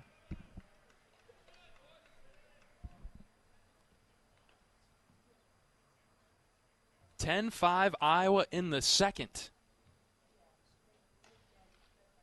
7 hits for the Hawks in a couple of innings here. The 1-1. Ziegler hits on the ground to third. Backhand stop by the third baseman, quickly out of the glove, but no shot to get Ziegler, who was sprinting down the line with all of his speed. Really nice play by Skinner to keep it on the infield. He made a no-look throw to first. Second baseman Gable Mitchell. But it wasn't in time. And Iowa has now batted around for the second consecutive inning. We'll go to the top with Mitchell. Walking a ground out today. First and second for Iowa and 2 outs. A lot of speed on the base pass with Frost and Ziegler. Gable takes low and in for a ball. Skies are darkening again as it's cooled off a little bit. We've got a cold front coming through the state of Iowa and Illinois tonight, bringing some storms with it. Moved the game up today. 1-0 to Mitchell. That's down and in. Appel slipped off the mound, and he had to put his hand down to keep his balance on the follow-through. Probably be driving through some storms on the way home, depending on how long this game takes. We're up over an hour. We are only in the top of the second. 2-0 to Gable. Same spot, down and in. He's got a really good look at it, right below the knees. 3-0.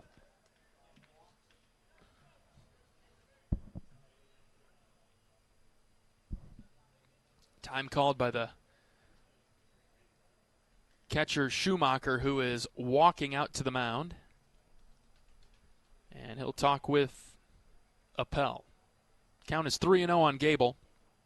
Gable's one of those guys you can realistically see have a green light here.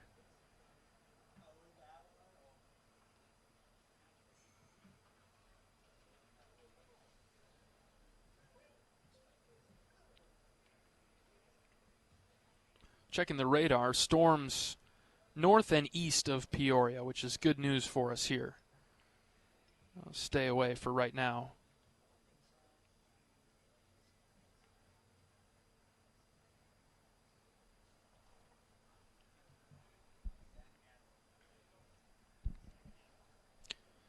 Quick conversation between the catcher Schumacher and the pitcher Appel, and we're ready to roll here. 3-0 for Mitchell. 10-5 Iowa in the second. Next pitch to Gable, outside, ball 4. He walks for the second time today. And they're loaded up for Caleb Wolf. First baseman Caleb Wolf. And that will do it for Appel.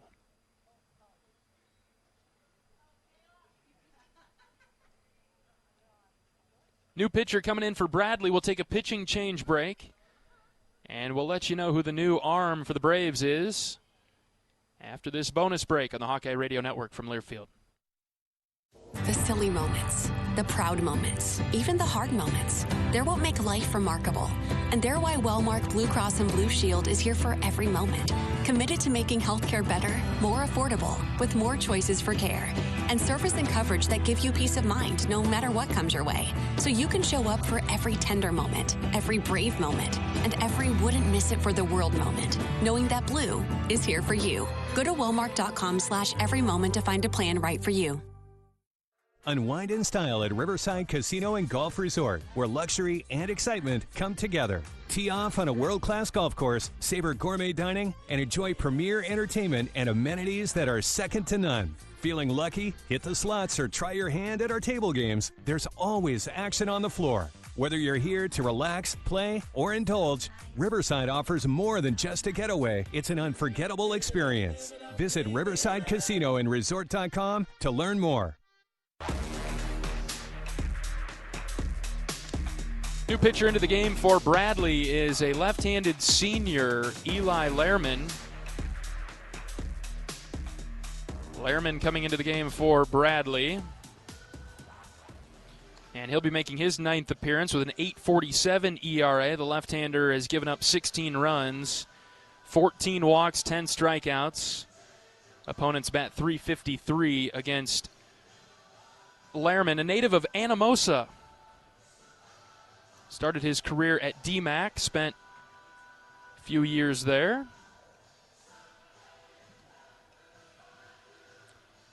And at Anamosa, he was a 4-time first-team all-conference selection.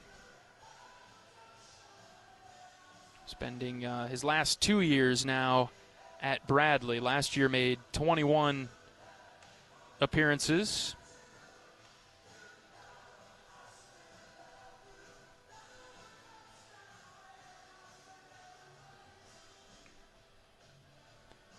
As we roll on here in the second inning, Iowa on top of Bradley 10-5.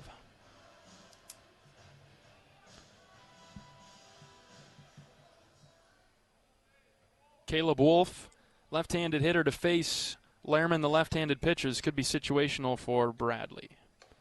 Bases loaded and 2 down.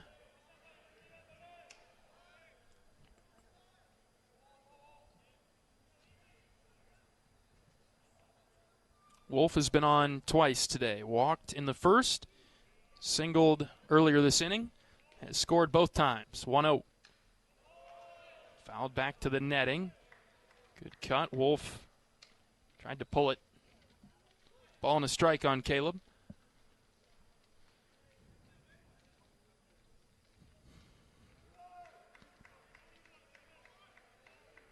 Bases loaded and 2 outs. Iowa trying to do some more damage here. The 1-1. Inside, just about hit Caleb in the elbow. That lead elbow almost got plunked by that. 2-1.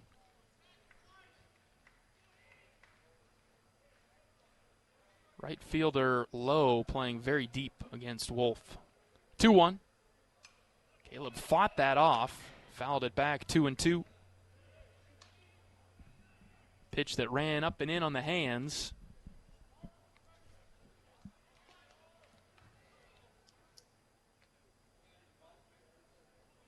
Fastball in the mid-80s from Lehrman. It's one of those soft left-handed pitchers. They're awfully effective. The next pitch, Caleb takes in, just about hit by that pitch. It about grazed him in the thigh. And the count is full. Runners will be on the move. Frost at third, Schulte out there at second, Mitchell at first. Full count pitch, here it comes. Caleb fouled it back.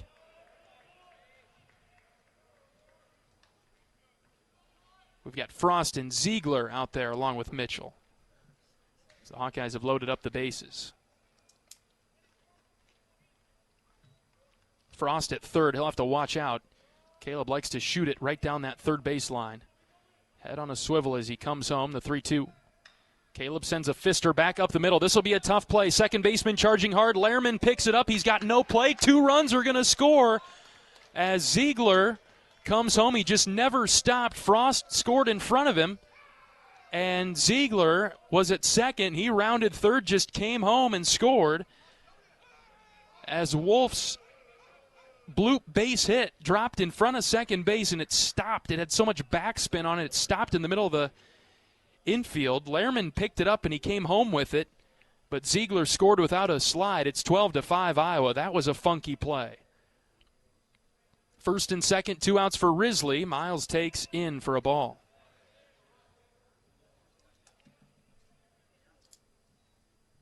Two RBI infield single for Wolf. Risley homered in this inning already. Takes a fastball inside part of the zone for a strike.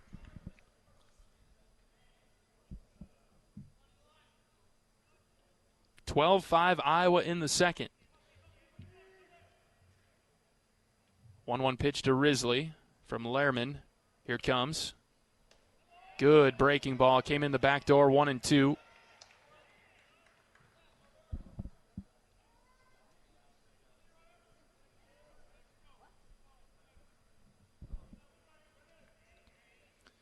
Miles won't be able to give up on the backdoor breaking ball now. Got to hang with that one if he throws it again. 1-2. Eye level for a ball. 2 balls and 2 strikes.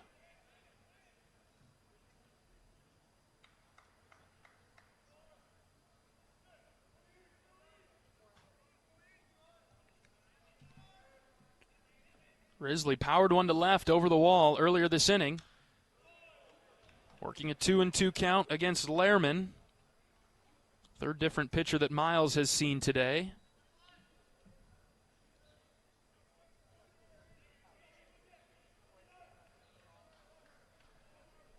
Iowa got out to a 5-0 lead in the top of the first, gave it right away to Bradley. We're tied at 5 after 1.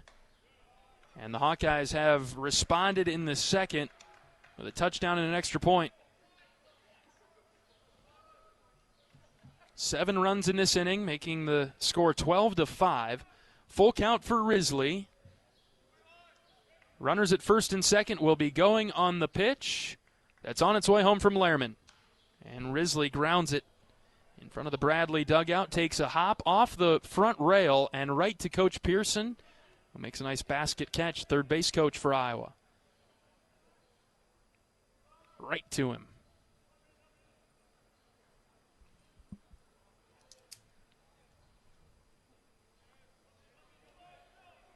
Lehrman, the left-hander, ready. The payoff pitch. Risley watched sail high for ball 4. And they'll be loaded up again for Iowa in the second. And Carter Geffrey is coming to the plate.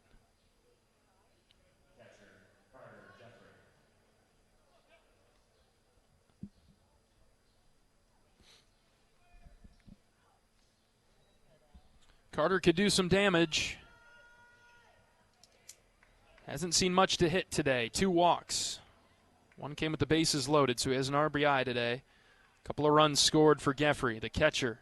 Standing in, first pitch, letter high, ball 1.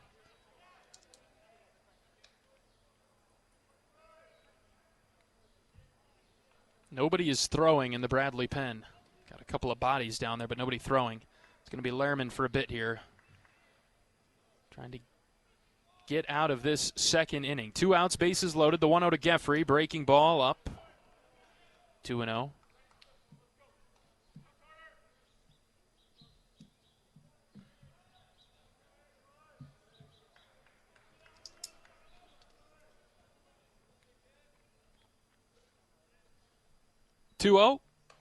Inside and high. Called a strike, though. 2-1.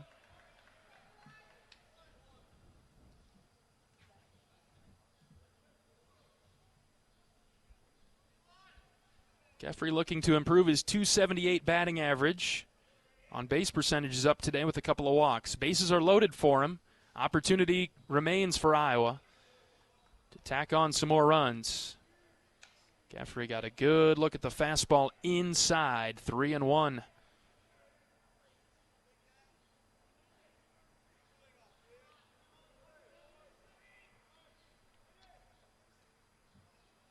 A hawk on every base for Geffrey. The 3-1 is hit into center field. Playable for Garcia, who's drifting back. He's underneath it. He makes the catch for the third out. That one was in on the handle of Geffrey. Unable to barrel it up. But it's a huge inning for Iowa. 7 runs across. A 2-run home run from Miles Risley really got things going. 2 RBI double from Cooper Schulte, Jackson Frost, and Caleb Wolf brought in 3 more runs combined on a pair of singles for Iowa in this inning. 12-5, Iowa's got the lead. We're back for the bottom of the second after this on the Hawkeye Radio Network from Learfield. Hey Hawks, it's Coach Ben McCullum. Join me for Hawk Talk on the Hawkeye Radio Network, weekly at the Watermill Kitchen and Bar. Check out the full schedule at HawkeyeSports.com. Go Hawks. You power your day with passion and purpose. It's the same for Alliant Energy. We're modernizing the grid, blending new, renewable, and traditional energy sources to meet growing demand safely and reliably. We're rising to the challenge to meet your energy needs today and for generations to come. Visit AlliantEnergy.com/poweringbeyond to learn more.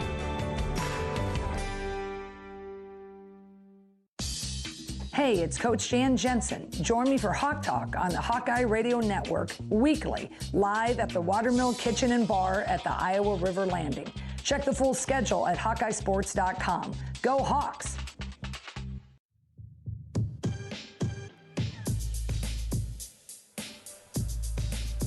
John Leo with you from Dozier Park in Peoria, Illinois. Iowa 12 and Bradley 5 as we move on to the bottom of the second inning. We've played nearly an hour and a half here this afternoon and getting to the bottom of the second of a high-scoring game. Logan Rundy is Iowa's new pitcher. He'll look to settle in and throw a good inning here for the Hawks. Rundy, he's trying to get right. He's had a couple of tough outings in a row now. Typically Iowa's Saturday starter. And against Michigan State, he lasted 2 innings, gave up 6 runs. Unable to record an out against UCLA, giving up 1 hit, just 1 run, but he walked a couple. And the Hawks were in trouble against the Bruins on Saturday early on. Logan, very capable pitcher, very steady.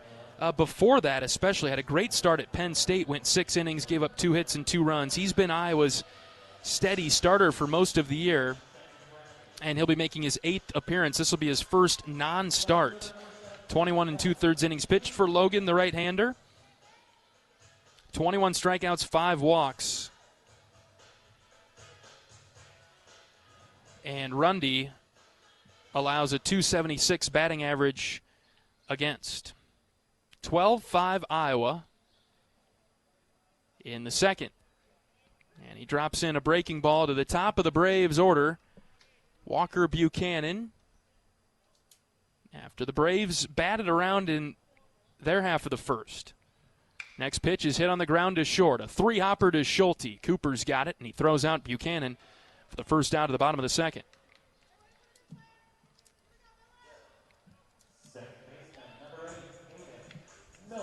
Dozier Park, the home of the Peoria Chiefs.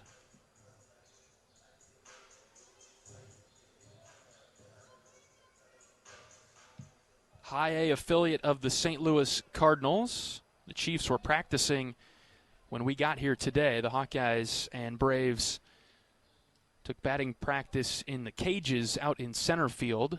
Didn't get any on-field BP work. Peoria Chiefs opened their season on April 7th, so they're getting ready to kick off their 2026 campaign. 1-0 pitch from Rundy to Miller, out in front of the breaker from Logan. Good pitch, 1-1. Pretty nice ballpark here in downtown Peoria. Totally redid their field, is what we've been told. 1-1 is tapped foul, 1-2. It is looking like it's in pretty good shape. We've been here before. It's been so cold that the natural grass and dirt field has looked and played very hard. Ball and 2 strikes as Rundy gets ready to roll from the windup. Brings the glove up to his face, now pitches. And he strikes out Miller. Back to the slider, and Miller was handcuffed. He's out number 2.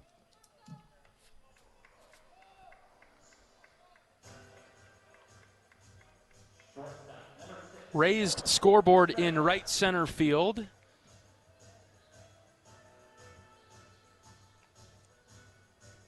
Batter's eye in center is a black mesh that you can see through. How good of a batter's eye that is. 2 outs, bases clear for Rezai. And he takes a strike from Rundy. He's relied on the slider a lot. Stadium seating extending beyond both dugouts and wrapping around home plate. Nice press box here. I'm located right behind home plate. I've got one of the better views in the house. No balls and a strike. The pitch outside, 1-1. The left field wall backs up to a hill. There's not much room from the left field wall to a very busy street with some cars parked along that street. Home run balls to left could dent some cars and break some windshields. Count is 1-2 on Rezai. Rundy has calmed the waters for the Iowa pitching staff. He's ready to roll, bringing the glove up to his face. And here comes the 1-2. Tapped foul to the left-handed. The on-deck circle to the left side.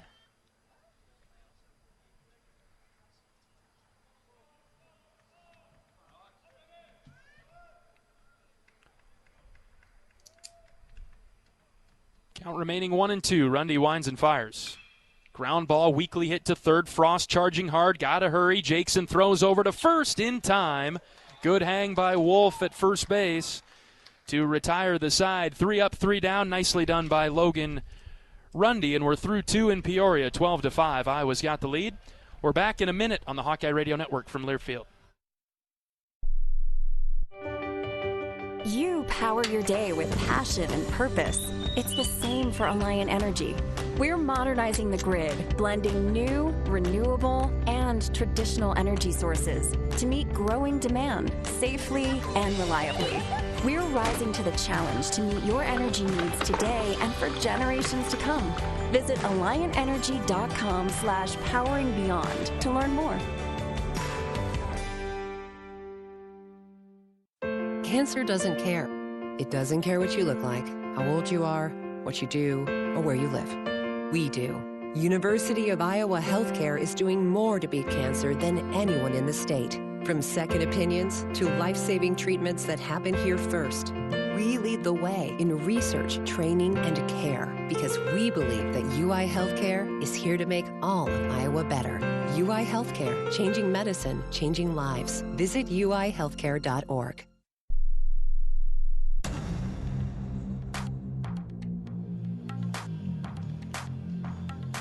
Hawkeye Baseball is brought to you by Riverside Casino and Golf Resort. Stop by today for a relaxing massage at the spa, fine dining at Ruthie's Steak and Seafood, and so much more. Visit Riverside Casino and Golf Resort today, located minutes south of Iowa City. Top of the third in downtown Peoria, and the Hawkeyes out to a 7-run lead at 12-5. 5 runs in the first for the Hawks, 7 runs in the second. Gave up 5 in the first, held Bradley off the scoreboard with a 1-2-3 inning a minute ago in the bottom of the second. It'll be Joey Narrett, Kellen Strohmeyer, and Cooper Schulte in the third inning for Iowa. Lehrman continuing to pitch for the Braves. And Narrett swings and fouls it off the shoulder of the catcher. And we'll go through the same routine we did before. Home plate umpire going to give Schumacher a second there. That one hurt.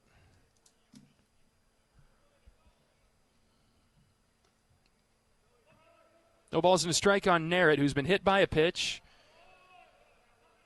And he has a single to his name today.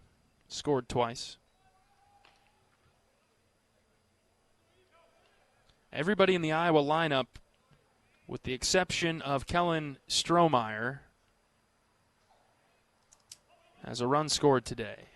0-2 on Narrett. Pitch is in the dirt. Kyle Olivo is in the on-deck circle. Looks like he'll bat for Strohmeyer. I don't know that Kyle can play right field, so expect some changes coming for the Hawks. Ball and 2 strikes on Narrett, just underway in the top of the third. Next pitch. Joey chased, and he swings and misses.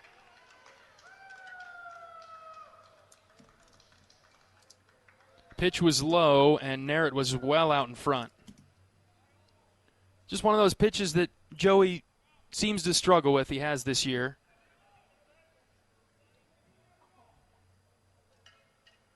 Had a little sweep to it.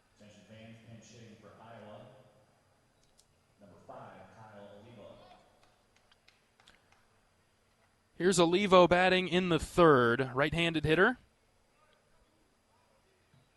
Swings at the first pitch. Hits it well to left center. Outfielders are on the run. It is off the top of the wall.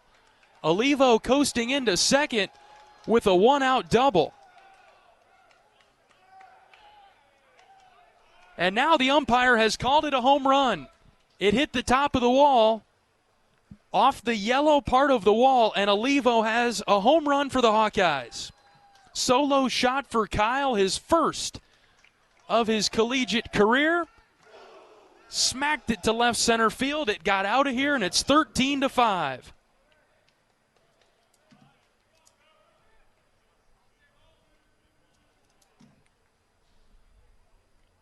Third base umpire was the only one calling that a home run. He had a finger pointed to the sky making the circular motion. Touch them all. Kyle Olivo, 13-5 Hawks. And now Cooper Schulte is up. Backdoor breaking ball in for a strike.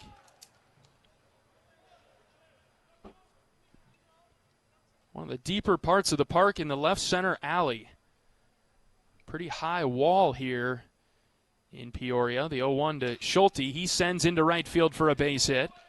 Slicing away from the second baseman Miller. Back-to-back hits for the Hawks. This is a single for Schulte, who is red hot. 3 for 3 today. A couple of singles and a double.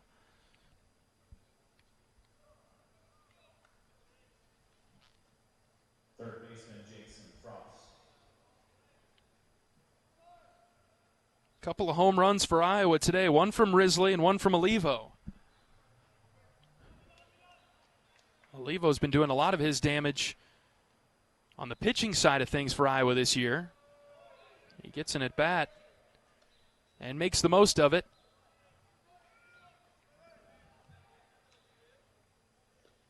One out for Frost, who has a couple of singles today. Schulte, the runner at first. No balls and a strike. Pitch to Jackson. Inside on the belt, just about hit him.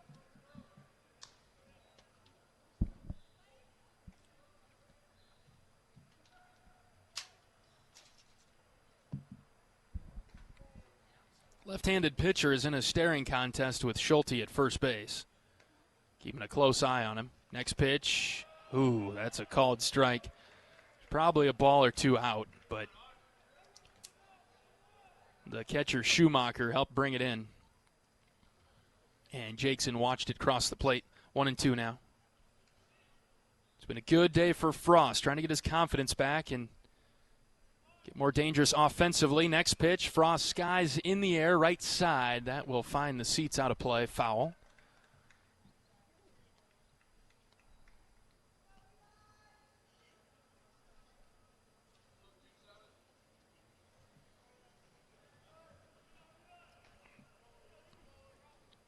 Jalen Ziegler's on deck for Iowa. One away. Lehrman's 1-2. That's high. 2 balls and 2 strikes on Frost.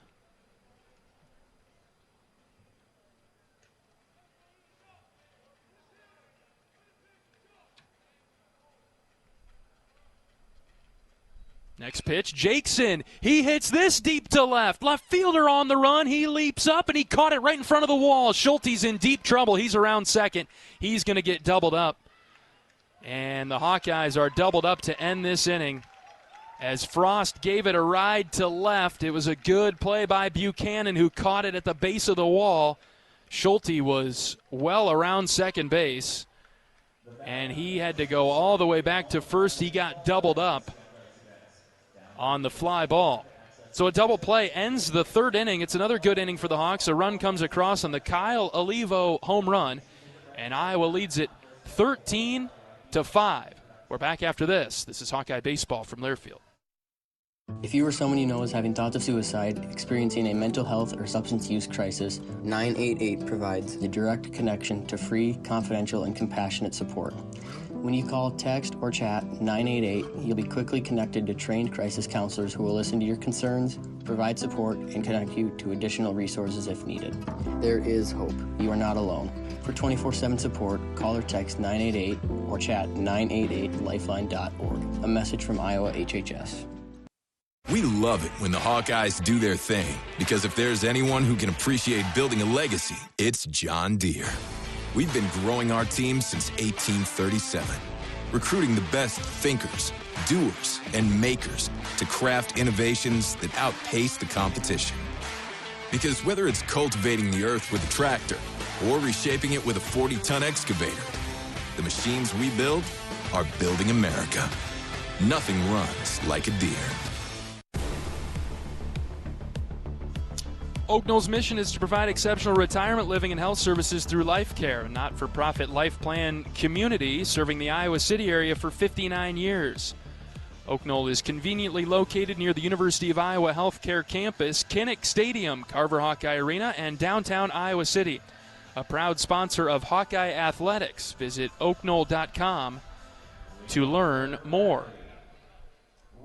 John Leo with you from Dozier Park in Peoria. 13-5, Iowa on top of Bradley as we move on to the bottom of the third. Logan Rundy gets the opportunity to pitch this inning as well. A clean 3 up, 3 down second. And he faces 4, 5, and 6 Lowe, Skinner, Martinez.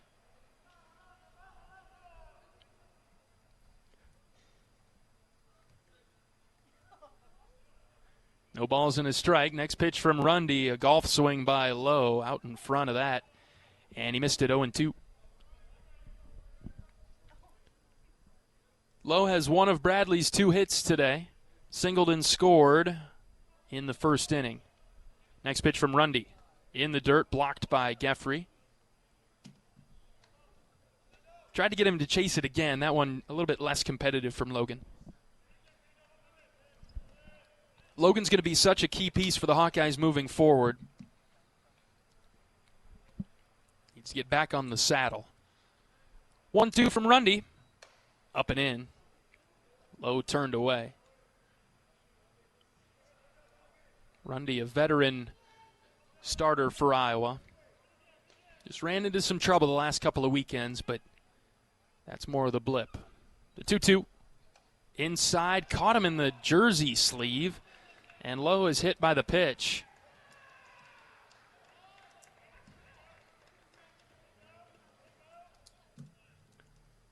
Logan had been so good, especially that Penn State start when Iowa really needed him after losing the opener. He came in and threw 6 great innings. Not a guy that's going to go deep into games, but man, when Logan's on, you can pretty much count on 5, 6 innings out of him.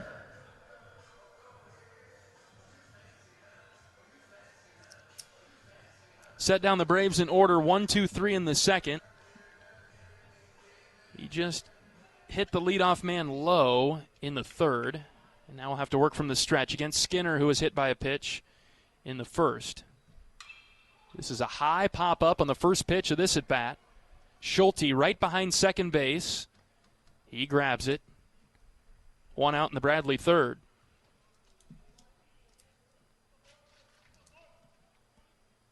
It's good to get Skinner. He's Bradley's best hitter. First baseman Anthony Martinez.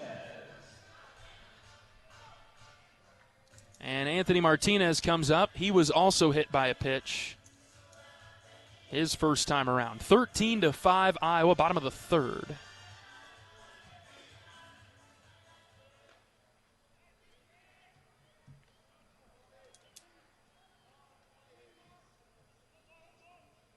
Rundy set and kicks and fires. Slider just out. Martinez, right-handed hitter. Winds have died down quite a bit now and blowing from left to right. Not out to straightaway center anymore. Temps have cooled. Still pretty humid, though, so it feels pretty sticky. Attention fans, defensively for Iowa, now playing right field, number 40, Brett White.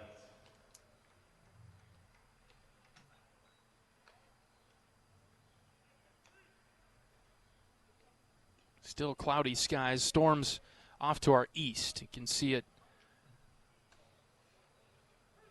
See some darkening skies over to the east, which is beyond our concern now because they're not coming back this way.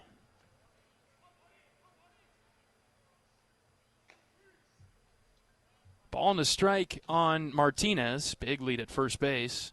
And the pitch from Rundy is chopped to short. Schulte's going to have to hurry. He flips to second. The force is there. Throw to first is in time.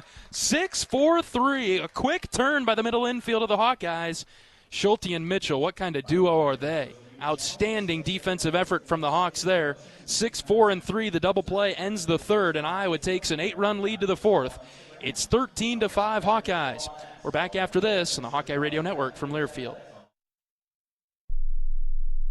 Whether they roll the dough or pour the joe, bake the bread or greet instead, Your team goes the extra mile, and they deserve healthy eyes and a healthy smile. For plans that cover businesses of all sizes, Delta Dental customizes. With employer costs as low as $0, you can offer benefits and be a hero. Affordable coverage is a click away. Visit deltadentalia.com today. Hey everyone, David Kahn here. It's time to play ball. The 2026 season is upon us, and the best way to get in the game is by listening to College Sports Now's official baseball podcast, Dugouts, Dumbbells, and Dingers. Each week, we'll have exclusive interviews with players and coaches that take you inside the locker room as we unpack the top stories of teams all across the country. We're delivering our best fastball, so step into the batter's box and tee us up. Available wherever you podcast on the College Sports Now feed or on YouTube. Just search Dugouts, Dumbbells, and Dingers.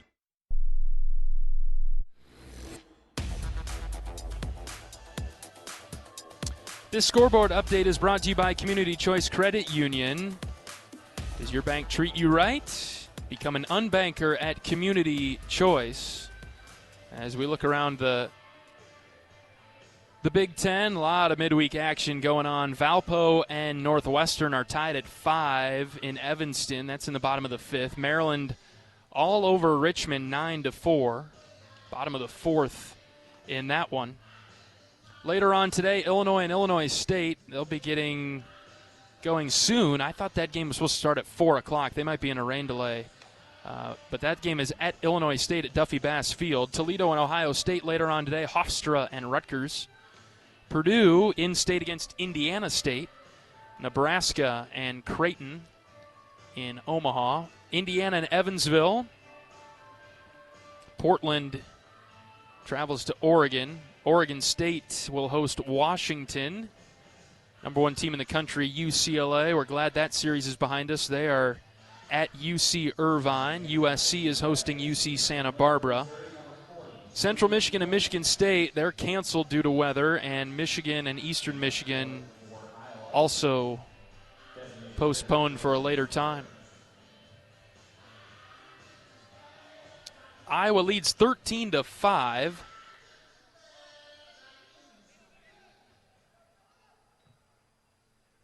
As we move on to the 4th, and it'll be 9-1-2, Ziegler, Mitchell, and Wolf. Facing a new pitcher for Bradley. Drew Polite, senior right-hander, into the game. 9th appearance for him with an 11-12 ERA. 11 1/3 innings pitched, 20 hits allowed, 25 runs in those 11 innings. 14 of them earned. 12 walks, 10 strikeouts, opponents hitting .370 against him. Ziegler taps one left side. Polite off the mound, bare hands, and then stumbles and has no play as he barrel rolls and somersaults towards third. Ziegler on with an infield single to start the 4th for Iowa.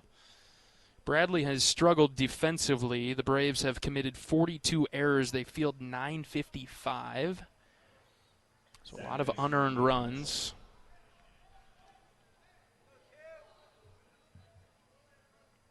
And we're in the 4th inning. The Hawks are up by 8. Here's Gable Mitchell. Doesn't have a hit today, but he's walked twice. He swings at the first one that he sees from Polite, drives it foul over to the left. That's out of play.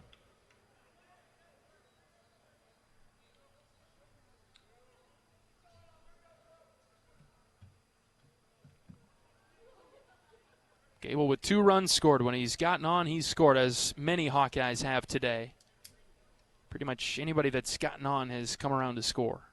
13-5. Iowa's got 13 runs on 12 hits. Been helped out quite a bit by the Bradley pitching staff as well. Ziegler, the runner at first with nobody out. The 0-1 to Gable. Mitchell hits a ton deep to left. Back goes the left fielder, backpedaling in front of the track now, and he makes the catch. Buchanan there for the first out. Wind is not blowing out anymore. The flags are resting, draped down their poles now in center field.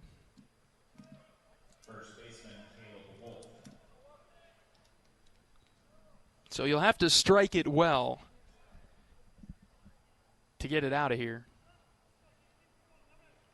Gable went opposite field and flied out to left. Caleb Wolf up. Change up outside, ball one. Iowa and Minnesota this Easter weekend. It'll be a big series at Banks. Opportunity for Iowa to get back to work against a good Minnesota team. This is the best that the Gophers have been in a handful of years.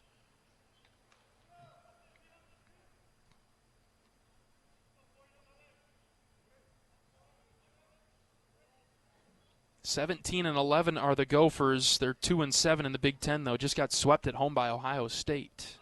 1-0 to Wolf is tapped foul in the box.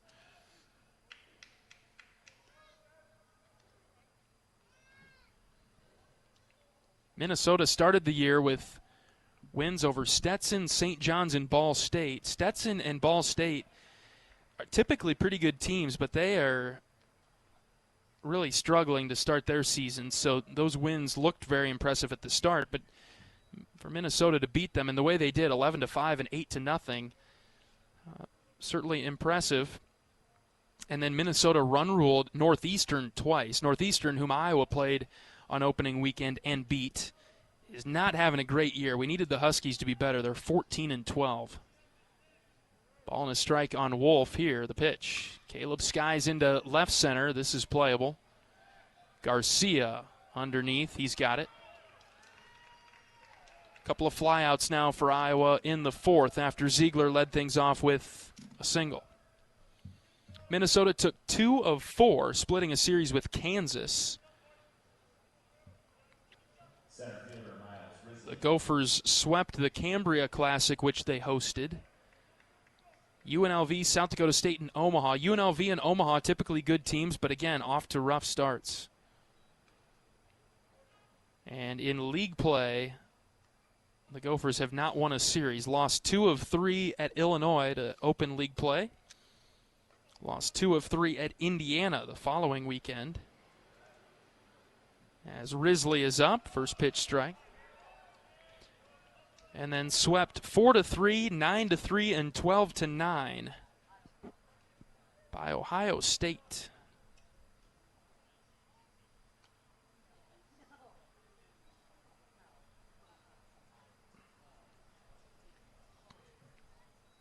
No midweek game for Minnesota this week.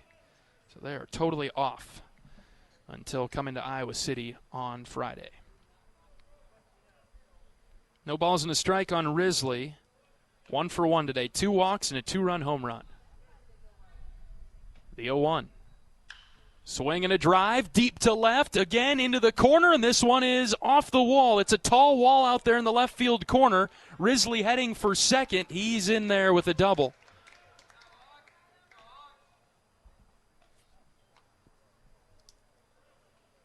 Second hit of the day for Miles.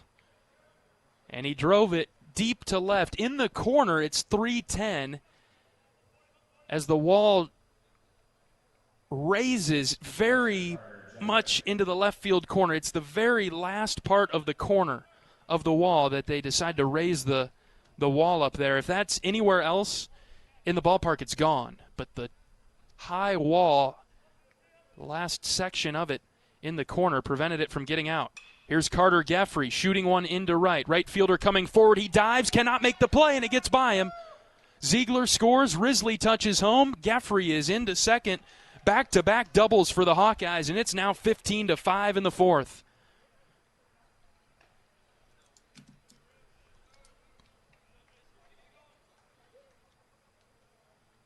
Lowe came forward, and he did the right thing. With 2 outs, you try to go for the diving catch to get that third out, but the ball sort of died on its way out there and didn't have enough steam to get to Lowe. He dove forward, was able to get a glove on it, but it bounced well in front of him. Geffrey's at second now with 2 outs, and the batter is Narrett. Outside and low from Polite.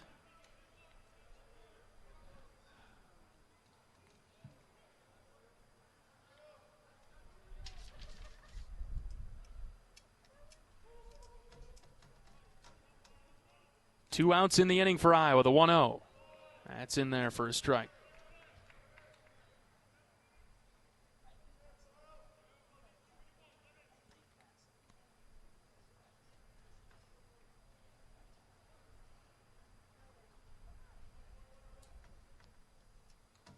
Count even at 1. Next pitch to Narrett. He hits into the right center field gap. That is down for a base hit. It'll get all the way to the wall. Geffrey scores easily. Narrett hustling around second.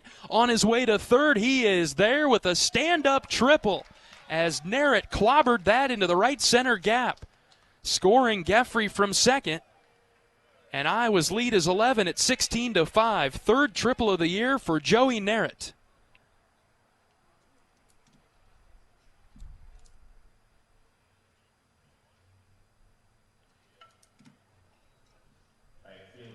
Iowa continues to pour it on now. The Hawks have scored in every inning.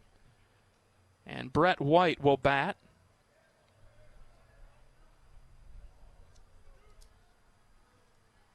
First at bat of the day for White. He played right field in the bottom of the third.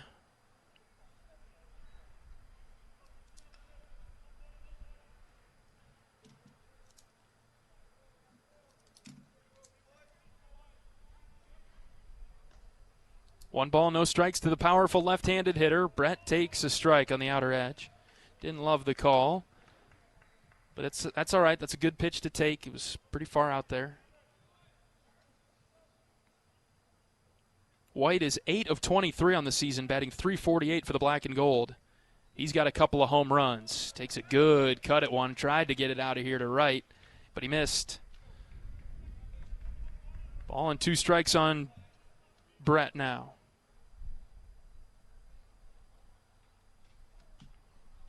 Polite comes set with a runner at third and 2 outs. The 1-2. Brett smashed it foul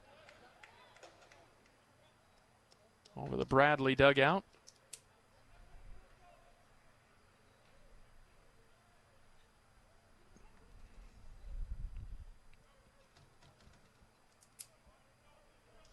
Narrett the runner at third with 2 outs. 1-2. That's high. Good take from Brett. That looked like a pretty good pitch, but it was just up.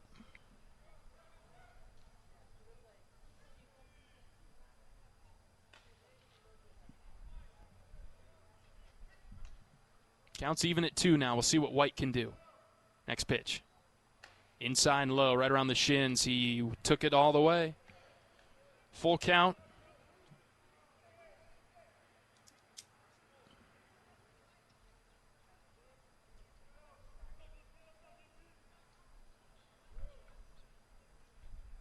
The 3-2 pitch is outside for ball 4. White draws the walk.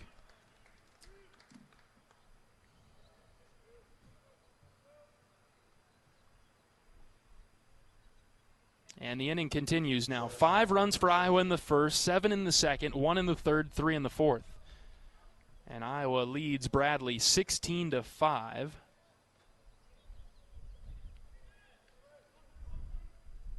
Here comes Cooper Schulte.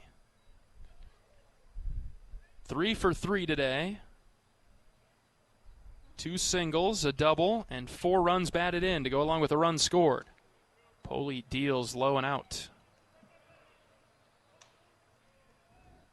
Cooper came into the game batting .288.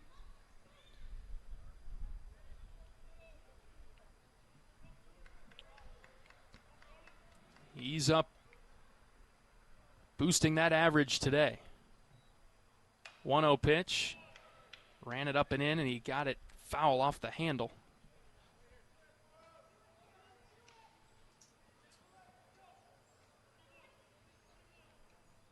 Bradley scored its 5 runs in the first inning off of Cole Moore. Quiet since then. We're in the top of the fourth. Ball and a strike. The pitch to Schulte, way outside. Good stop by Schumacher behind the plate. He had to reach across his body for it. Backhand stab.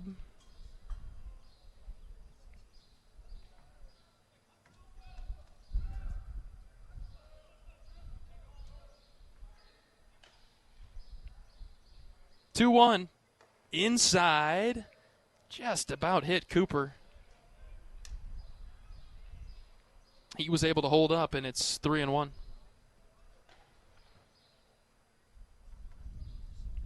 Jackson Frost is on deck. If the inning continues after Schulte, the 3-1 is well outside ball 4. As Jackson walks to the box, let's pause 10 seconds for station identification, 10-second station ID. This is Iowa Hawkeye Baseball.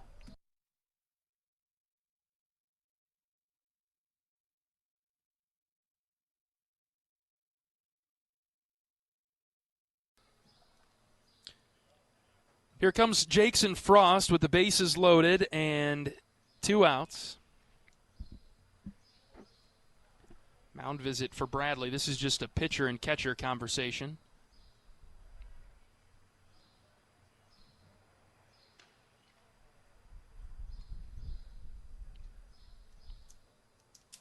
Wind picking up now at the ballpark again. Sun is shining. Don't have to worry about any storms right now. The wind is really going out to right. Straightaway center to start today's game, now over to right. And now it looks like the Braves are going to make a pitching change. I'll wait for the official motion to the bullpen, but I think this is going to be it for Polite. Nothing yet. We'll see.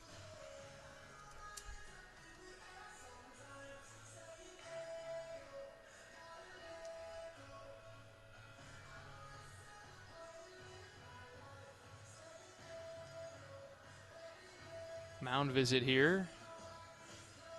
No change yet.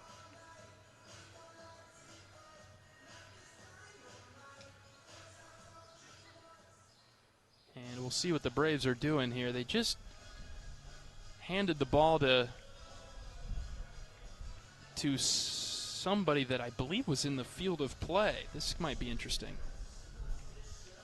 Pitching change for the Braves. We'll sort it out during the break. And we'll be back after this pitching change bonus break on the Hawkeye Radio Network from Learfield. You asked for all the extreme internet performance at an all-in price, and we listened. Get 1 gig internet with a 2-year price lock and everything included. Unlimited data for non-stop streaming, powerful Wi-Fi for enhanced coverage, built-in online threat protection, and internet equipment. All for just $65 a month for 2 years. It's the extreme 1 gig internet deal you asked for. Call 844-4FASTER or visit extreme.com for details. Offer available to new customers only. Price doesn't include one-time charges, tax, and government fees. Our mission at Oak Knoll is to provide exceptional retirement living and health services through Life Care. I'm Steve Rowe, CEO. We are a not-for-profit life plan community and have served the Iowa City area for 58 years. Oak Knoll is located near the University of Iowa Hospitals and Clinics, Kinnick Stadium, Carver Hawkeye Arena, Hancher Auditorium, and downtown Iowa City. Visit our website at oakknoll.com to learn more. We are a proud sponsor of Hawkeye Athletics. Go Hawks!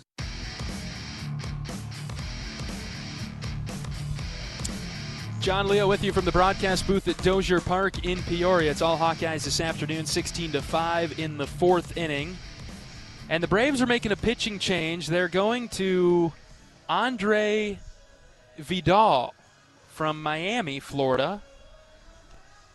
No stats to report. Vidal is an infielder. They're going with a position player. They've got some arms getting loose in the bullpen, but not going with a pitcher. We've got no stats on him. He has never thrown. And so Vidal is in the game as a position player to pitch. And Frost is up with 2 outs. And a strike across to Jackson. No notes, obviously, on Vidal.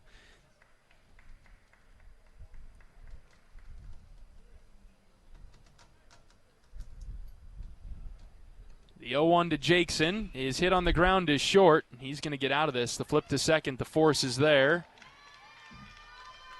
And the Hawks leave the bases loaded, but Iowa scores 3 more runs. 16-5. Iowa with the lead. We'll head to the bottom of the 4th inning after this. This is Hawkeye Baseball from Learfield. Can you think of anything that costs the same today as it did 10 years ago? There isn't much. That is, unless you're a Mid-American Energy customer. Thanks to all the renewable energy we're generating, our customers pay nearly the same rate for electricity today as they did back when we were all singing, "Call Me Maybe." And with Mid-American making even more investments in clean energy, you can count on enjoying those same affordable rates for the next decade. Now that's obsessively, relentlessly at your service. You're a Hawkeye. You named your dog Kinnick and your cat Herky. Your morning alarm is back in black. Yep, you're a Hawkeye. And now it pays to be a Hawkeye with a Hawkeye account from Community Choice Credit Union. Low fees and great perks, plus Iowa exclusives like your choice of a Hawkeye-powered Visa debit card, Iowa merchandise, and exclusive giveaways. You've spent more time at Finkbine than you have at your office, so we know you're a Hawkeye. Now make it pay with a Hawkeye account from Community Choice. Learn more at HawkeyeAccount.com.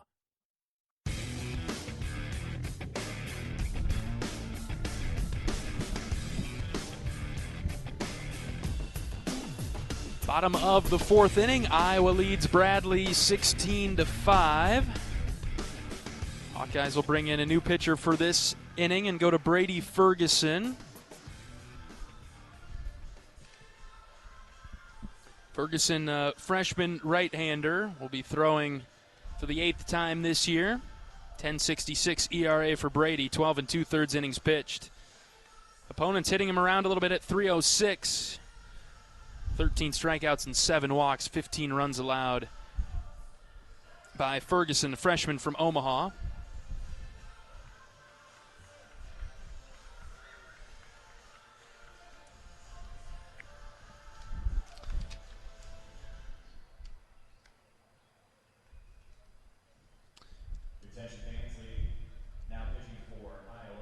Ferguson last pitched against UCLA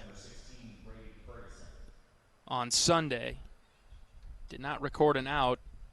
Gave up 2 hits, 3 runs, and a walk.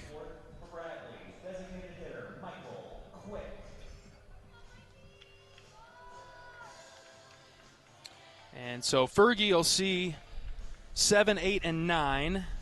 Quick, Schumacher, Garcia, unless the Braves make any changes.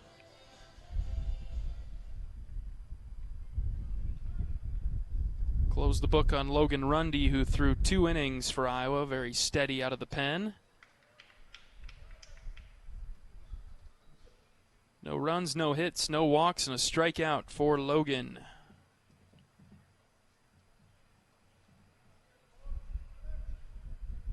Ferguson pitching to Quick, who shows a bunt, pulled it back, and that's low and in, ball 2.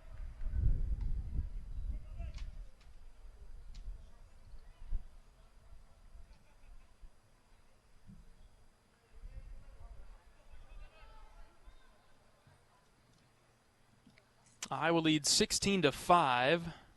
2-0 is in there for a strike from Ferguson, 2-1. Hawkeye pitching can take us home here in the bottom of the 4th. Quick hit the grand slam for Bradley in the first inning. Ferguson unable to throw strikes here, 3-1.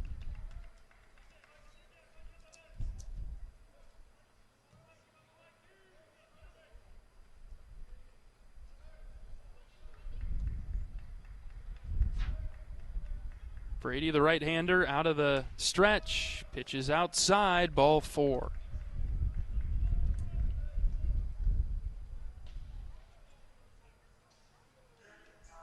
Catcher Jackson Schumacher. 5-pitch walk to Quick to start the bottom of the 4th.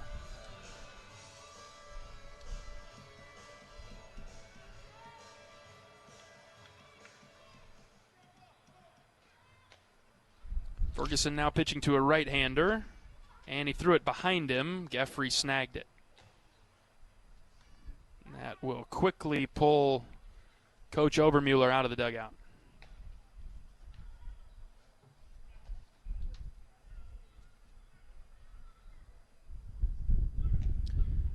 He's on his way to go talk to Brady. Got to settle him down here. Ferguson's thrown 6 pitches. 5 of them for balls.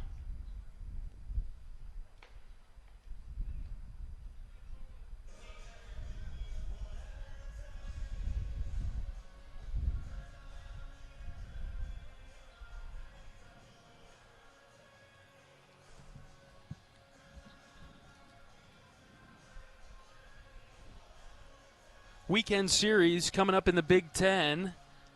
See if any of them pique your interest. I'd say the top one is no doubt USC and UCLA. The two teams at the very top of the Big Ten, USC 26-3, playing UCLA 25-2. Other series around the league, Oregon is in Ann Arbor to play Michigan. Rutgers at Indiana. Maryland is at Ohio State. Ferguson pitching to Schumacher. The 1-0 is bunted in the air. Third base side. It bounces. Frost goes to second with it for the force there. And a good heads-up play by Frost to get Quick, who did not take off for second right away because the bunt was popped into the air. And so on the pop-up, he stayed about a third of the way on his way to second. Frost picked it up, had no play at first, and so he threw it to second after the urging from his teammates who were yelling at him, 2-2-2. So not a great bunt by Schumacher, left his teammate out to dry there.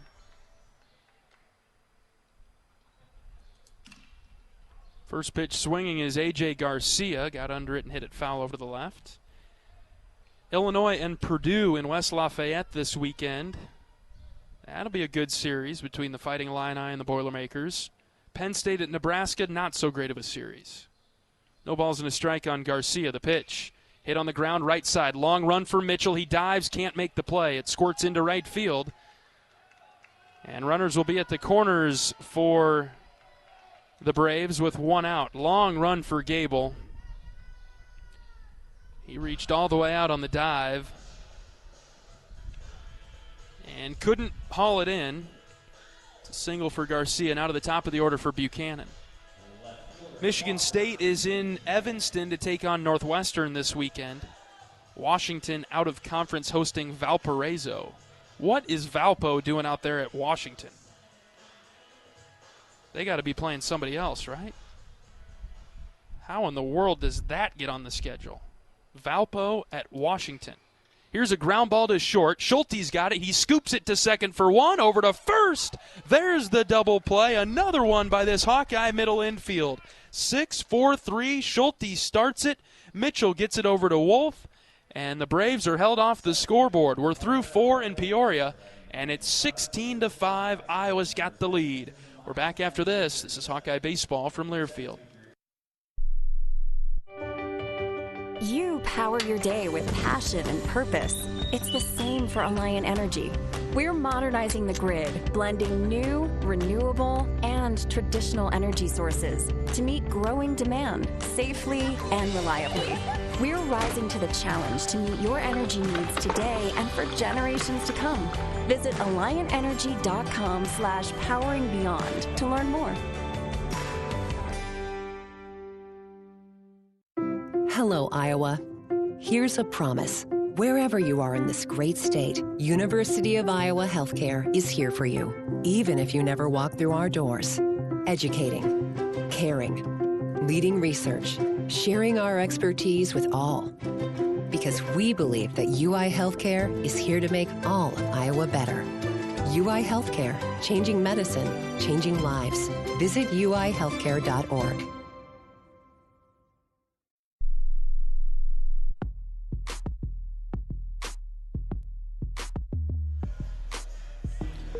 On to the fifth inning in Peoria, and Iowa's in control 16-5. The Braves are going to stick with their position player, Andre Vidal, on the mound. Has no pitching stats this year. This is an infielder that is pitching for the Braves right now. He was able to get Frost to end the fourth inning.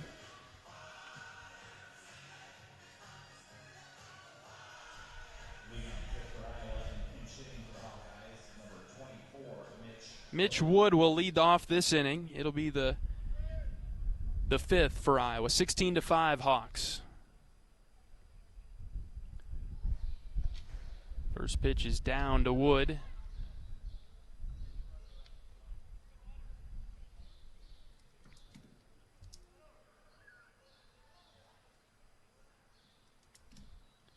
Next pitch, Wood drives to right. in the air towards the Iowa bullpen. The Hawkeye bullpen scatters as the ball lands foul. So Wood batting for Ziegler here in the 5th.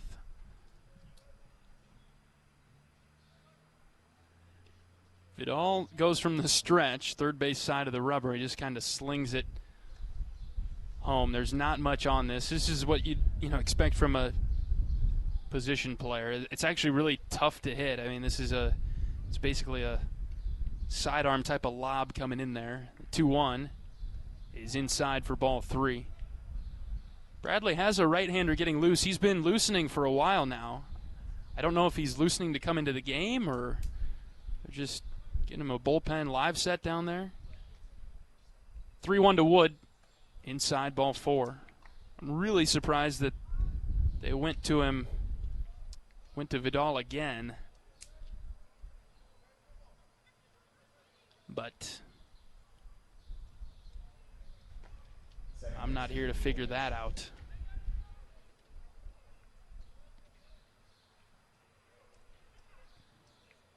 Back to the top for Gable Mitchell, who's hitless today, but he's been on twice with a couple of walks. Going back to the Big Ten schedule, no idea why Valparaiso is going out to Washington. That is very strange. 3-game series at Husky Ballpark.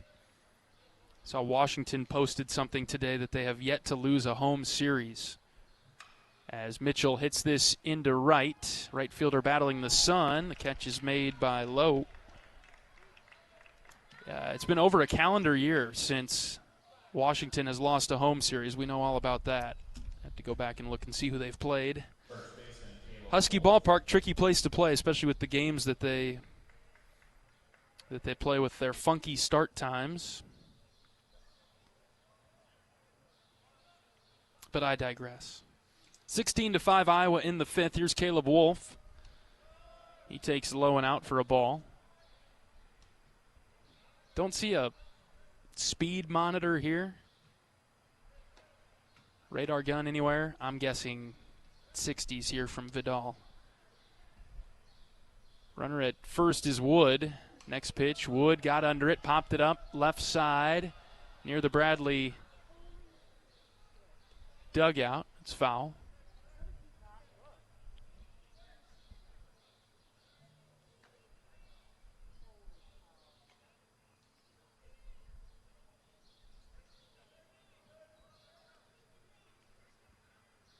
Wolf has been on 3 times today, a couple of singles for him. He's got 2 runs batted in, 2 runs scored.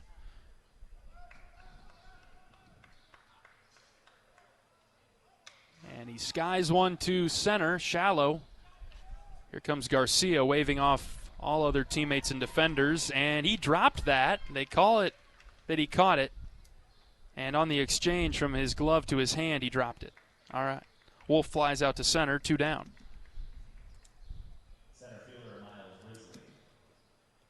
It is tougher than you'd think to hit position players that are just lobbing it in there.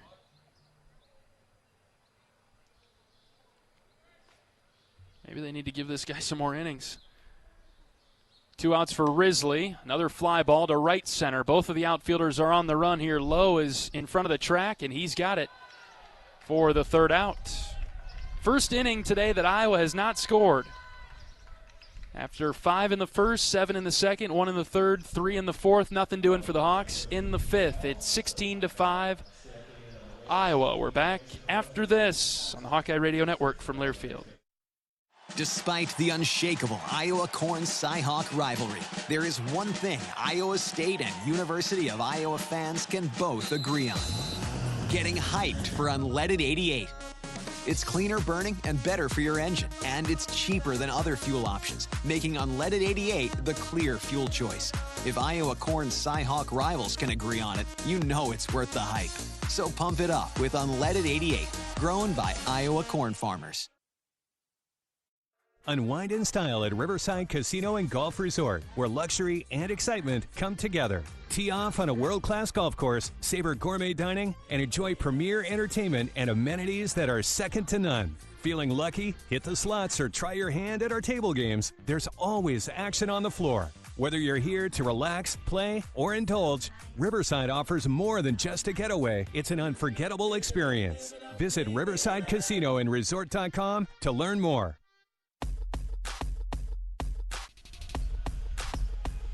Bottom of the 5th inning, 16-5. Iowa leads Bradley, and the new pitcher into the game for the Hawkeyes is Gannon Archer.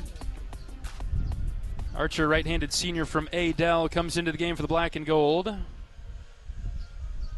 And he'll look to continue this good stretch of pitching from the Hawks. It'll be his 8th appearance of the season for Arch, 9 ERA. 6 innings for Gannon. 7 hits, 6 earned runs, 4 walks, 4 strikeouts for Archer, Iowa's new pitcher into the game, and he'll face 2-3-4.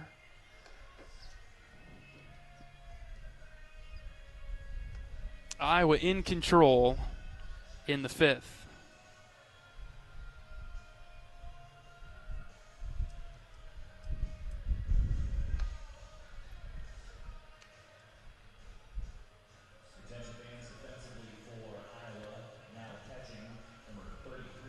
Iowa makes a change defensively. Matt Delgado will catch.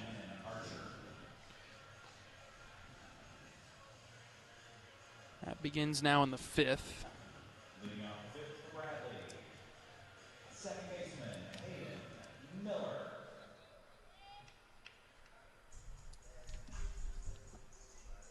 Two, 3, and 4 for the Braves. Miller,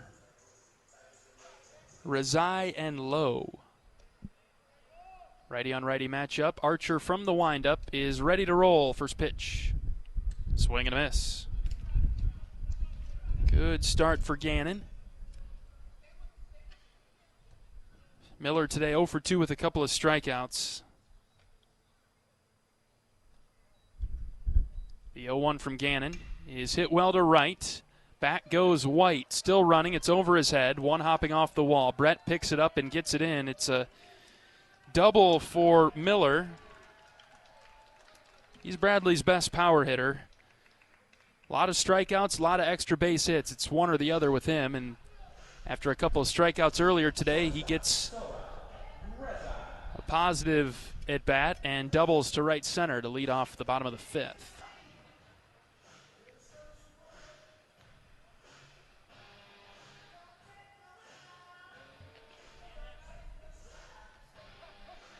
Here comes Rezai.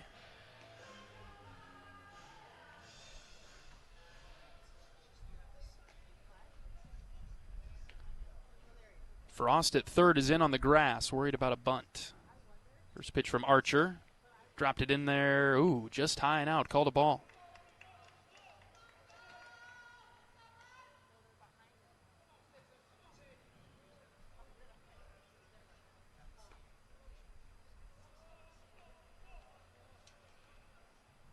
Righty on righty matchup.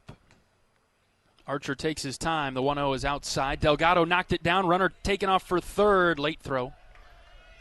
And Miller gets there. He was going the second he saw the downward angle on that pitch from Archer. Delgado pushed it over to the right. He had to pop out of his stance to go get it. And Miller able to take third. And now with nobody out, and a 2-0 count to Rezai. They've got a runner at third base. There's a strike from Archer. Iowa hosts Minnesota this upcoming weekend, Easter weekend at Banks. 4 o'clock first pitch on Friday afternoon. 2 balls and a strike. Archer set the pitch. Line drive to right. Back goes Brett in front of the track. He makes the catch on the run. Deep enough for a sac fly for Rezai as Miller comes down the line to score. It's 16-6.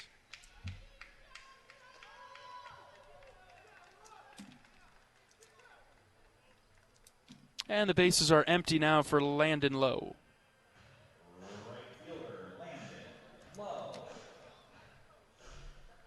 So the leadoff double comes around to score. 4 o'clock, 2 o'clock, 1 o'clock. for Iowa against Minnesota this weekend. Rainy forecast, so we'll have to see how the series plays out. Fastball snapped high from Archer.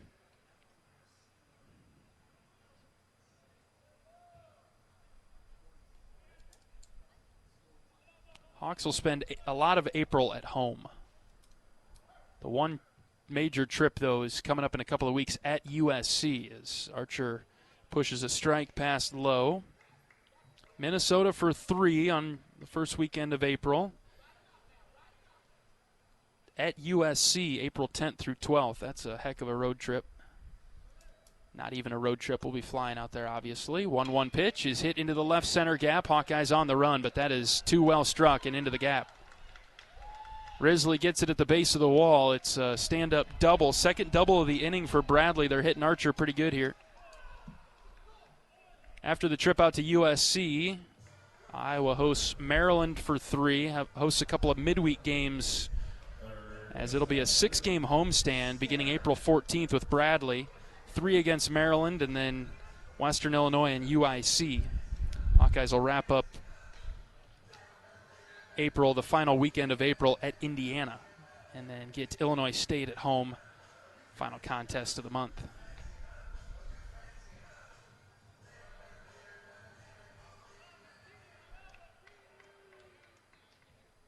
(16-6), the bottom of the 5th inning. Here's Skinner. Archer pumps a fastball just up and in, didn't get the call. Looked good from here. Skinner 0 for 1 today, hit by a pitch when he scored. Eventually scored, and he popped up to Schulte in the 3rd. Runner at 2nd and 1 out. The lead is 10 for Iowa. Here's a fly ball left side. It's playable for Frost. In foul ground, Jackson makes the catch. Behind his original position at 3rd, 2 down.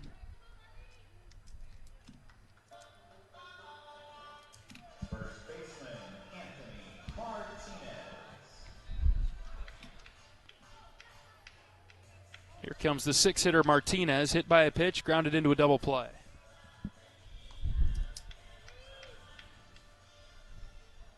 Three extra base hits today for Bradley. Iowa's got 6 of them. The Hawks have walked 10 times. Bradley's only walked 3 times. Archer misfired outside to Martinez, right-handed hitter.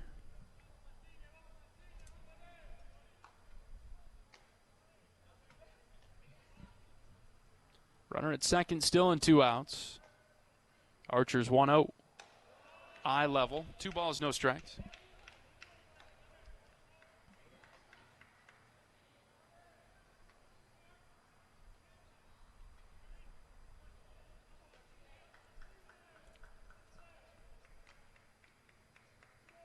Gannon trying to get back in the count here. 2-0. There it is. Outside corner taken for strike 1. Iowa out-hitting Bradley today 15-5. Leading by 10 in the bottom of the 5th. Counts 2-1 on Martinez. Next pitch from Archer. Where'd that miss? Just up, I guess. Breaking ball did not have enough drop to it. Stayed upstairs. 3-1 now. Respecting the pull power of Martinez, shifted over to the left as the Iowa infield. As he got the outside corner again, 3-2. That pitch has been good for Gannon today.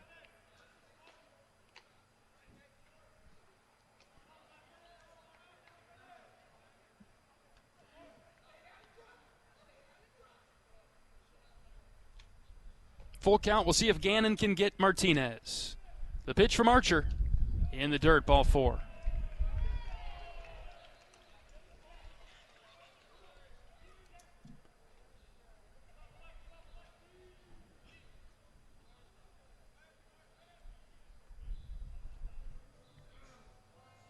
Inning continues for Bradley in the 5th. Here's Michael Quick. He's dangerous. He has a grand slam today. He's also walked. He has not been retired by Iowa pitching.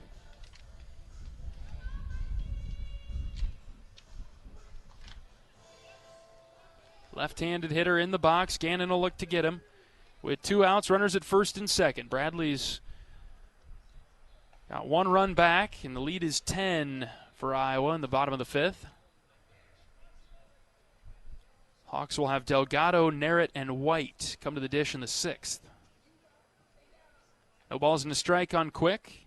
Archer's pitch is lined into left field for a base hit.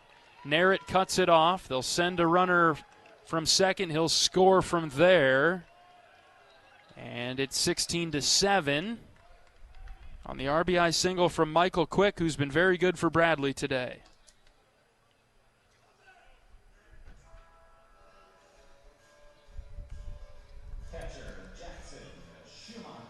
Brolin Frost loosening in the Iowa bullpen. Hawks also have another right-hander. They have a different right-hander going as Coach Heller is making his way to the mound. Gannon not going to make it out of the 5th.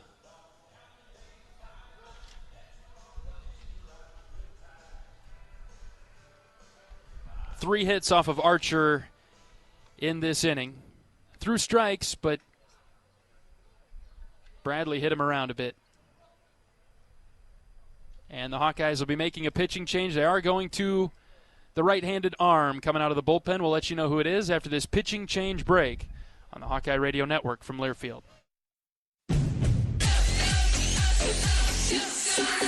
Go for 0.99% financing at your local Honda dealer during the Honda Spring Event. Go for all Hondas in stock and on sale. Cars, trucks, vans, and SUVs. Save thousands with 0.99% APR financing on 2026 Prologues. Search your local Honda dealer today. See dealer for financing details. Financing on credit. The Booba offer ends 3/31/26. You might think Iowa grows corn, but the truth is, corn grows Iowa. Corn can even fuel your drive to watch the Hawkeyes play when you choose Unleaded 88. It's a fuel that's cheaper, cleaner, and greener. Plus, it's homegrown, making Unleaded 88 the clear choice at the pump and totally worth the hype. So as you head to cheer on the Hawkeyes this season, don't just fuel up. Pump it up with Unleaded 88. Find Unleaded 88 at a station near you. Go to iowacorn.org/88.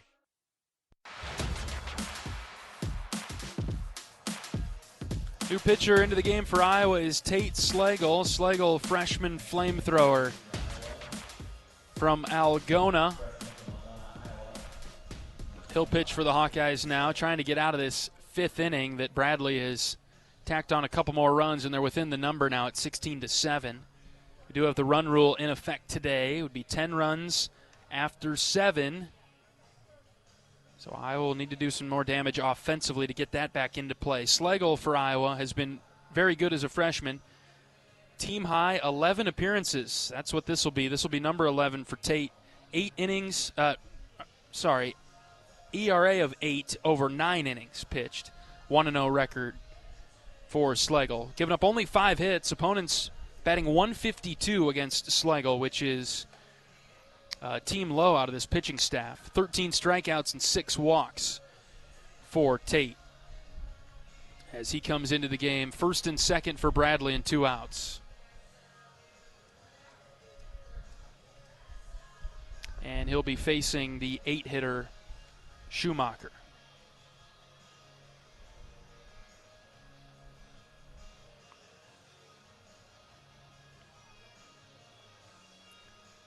A few more warm-up pitches for Slagle. Looks like he's good to go. Let's play.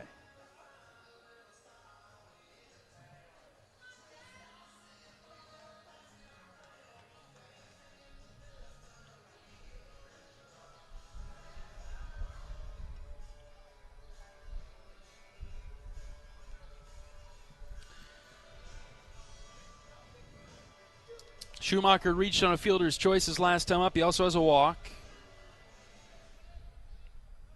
Slagle, the right-handed freshman, is on the rubber for the black and gold. First pitch from Tate is low and out. He snapped the slider down and away.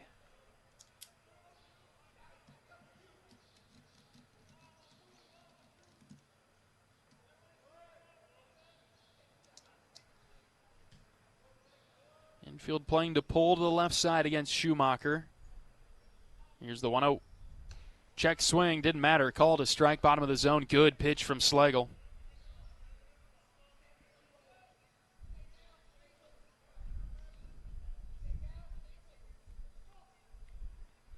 Counts even at 1 now. 2 outs. Schlegel looking to get the final out of the 5th. Next pitch. A little bit high, 2-1.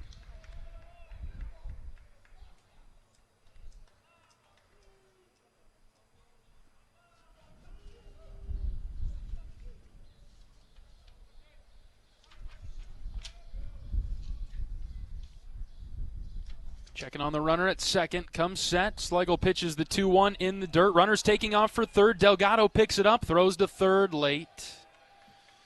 Couple in scoring position now for the Braves and 2 outs.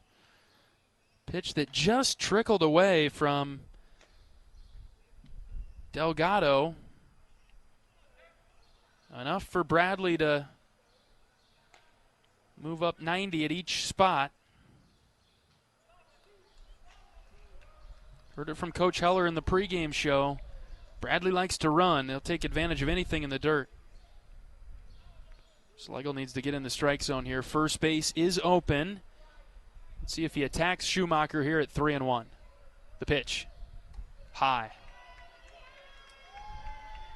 Ball 4, and they'll be loaded up for A.J. Garcia. It's 16-7 Iowa in the 5th.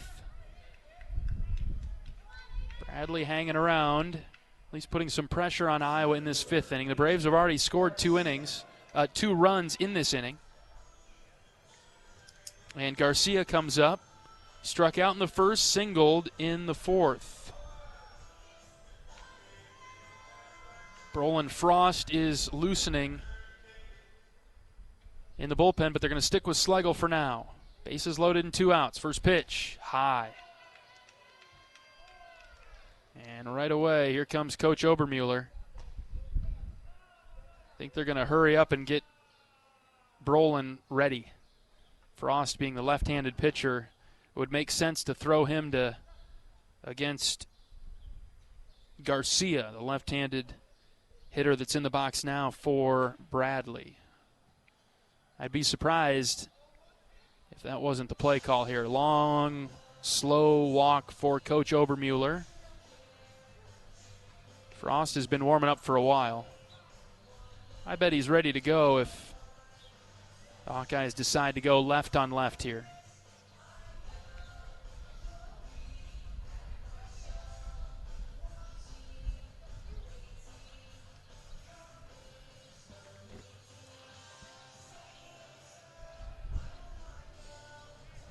All right, mound visit broken up.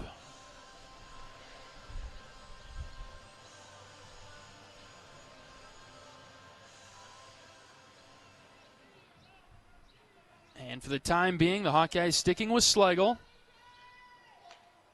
Bases loaded for Bradley in the 5th with 2 outs. Tate's fallen behind 1-0. Takes a deep breath, now pitches. Fouled back. Ball and a strike. Good pitch from Schlegel. Challenged him up.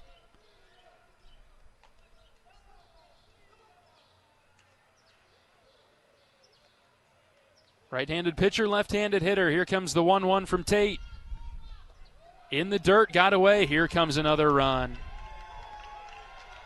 Delgado could not smother it.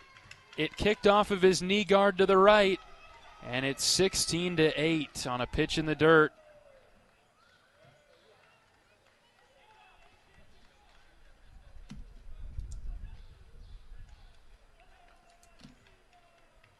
Baseball has just gotten away from Delgado a bit too far since he's come into the game. It's 2-1 now on Garcia with 2nd and 3rd and 2 outs. The pitch.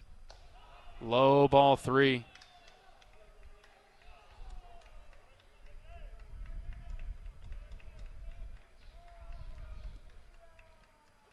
Bradley has scored 3 runs in the 5th. They've cut the Iowa lead to 8.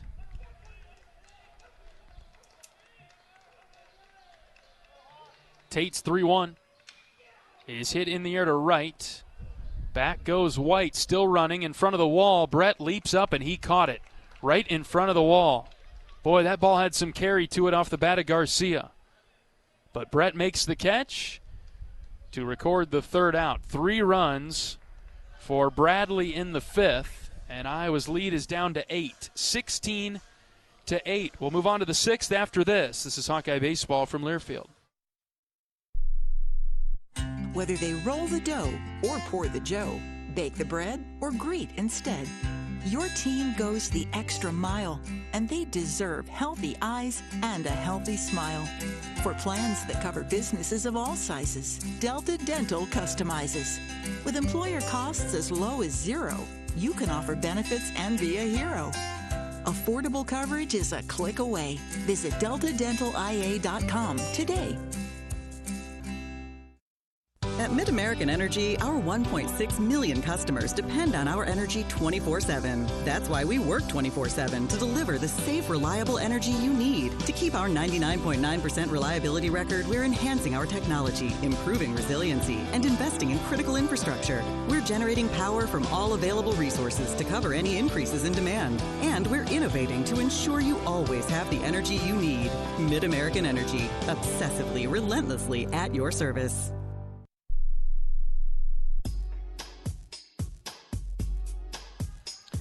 New this spring, Brown Deer Golf Club in Coralville has partnered with Bread Garden Market for food and beverage operations. Let the Bread Garden Market staff plan your next event at Brown Deer and create a memorable experience with fantastic food and service. Divots Bar and Grill opens May 1st with delicious entrees for those who golf and those who love a good meal with a view. Brown Deer Golf Club, meet your next neighborhood dining experience. New pitcher into the game for Bradley is Ryan Schaffnit. Schaffnit, a freshman right-hander at 6'6" from Morton, Illinois, is into the game. 10th appearance of the year for Schaffnit. And we got to scroll a little bit on the Bradley pitching stats here. 19.37 ERA, 15 1/3 innings pitched. Has allowed 41 hits in 15 innings. 33 earned runs. He's walked 12, struck out 6. Given up 10 doubles, 3 home runs, and a triple. Opponents batting .506.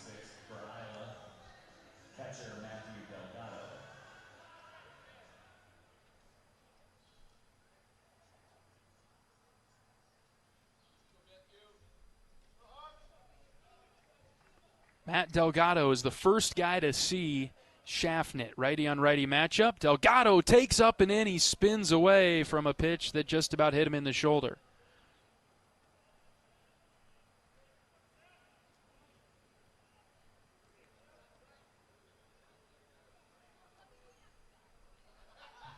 (1-0) to Delgado is inside, ball 2. Iowa's lead is 16-8 as we move into the 6th inning.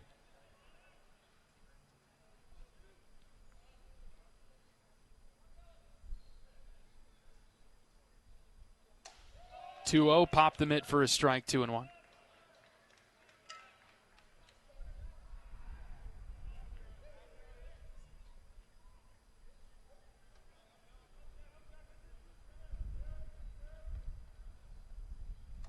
Off the plate outside, called a strike. Schumacher brought that back into the zone. It's 2-2 now on Delgado.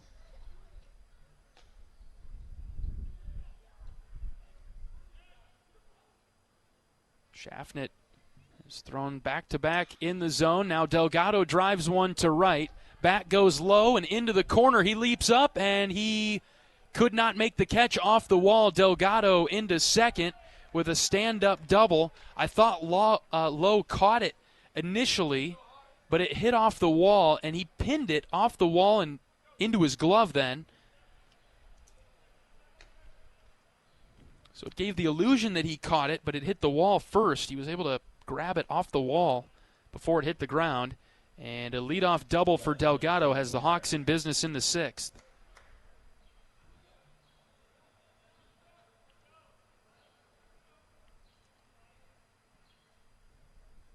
Here's Joey Narrett. Takes a changeup, top of the zone for a strike.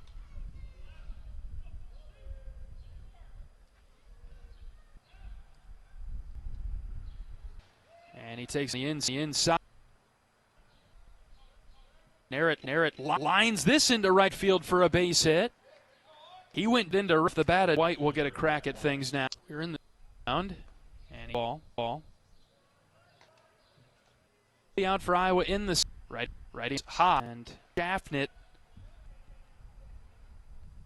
the pitcher, but third. I don't think Ellie was going anyway. The 2-0. Delgado doesn't speed to on White for a strike. Lined up now.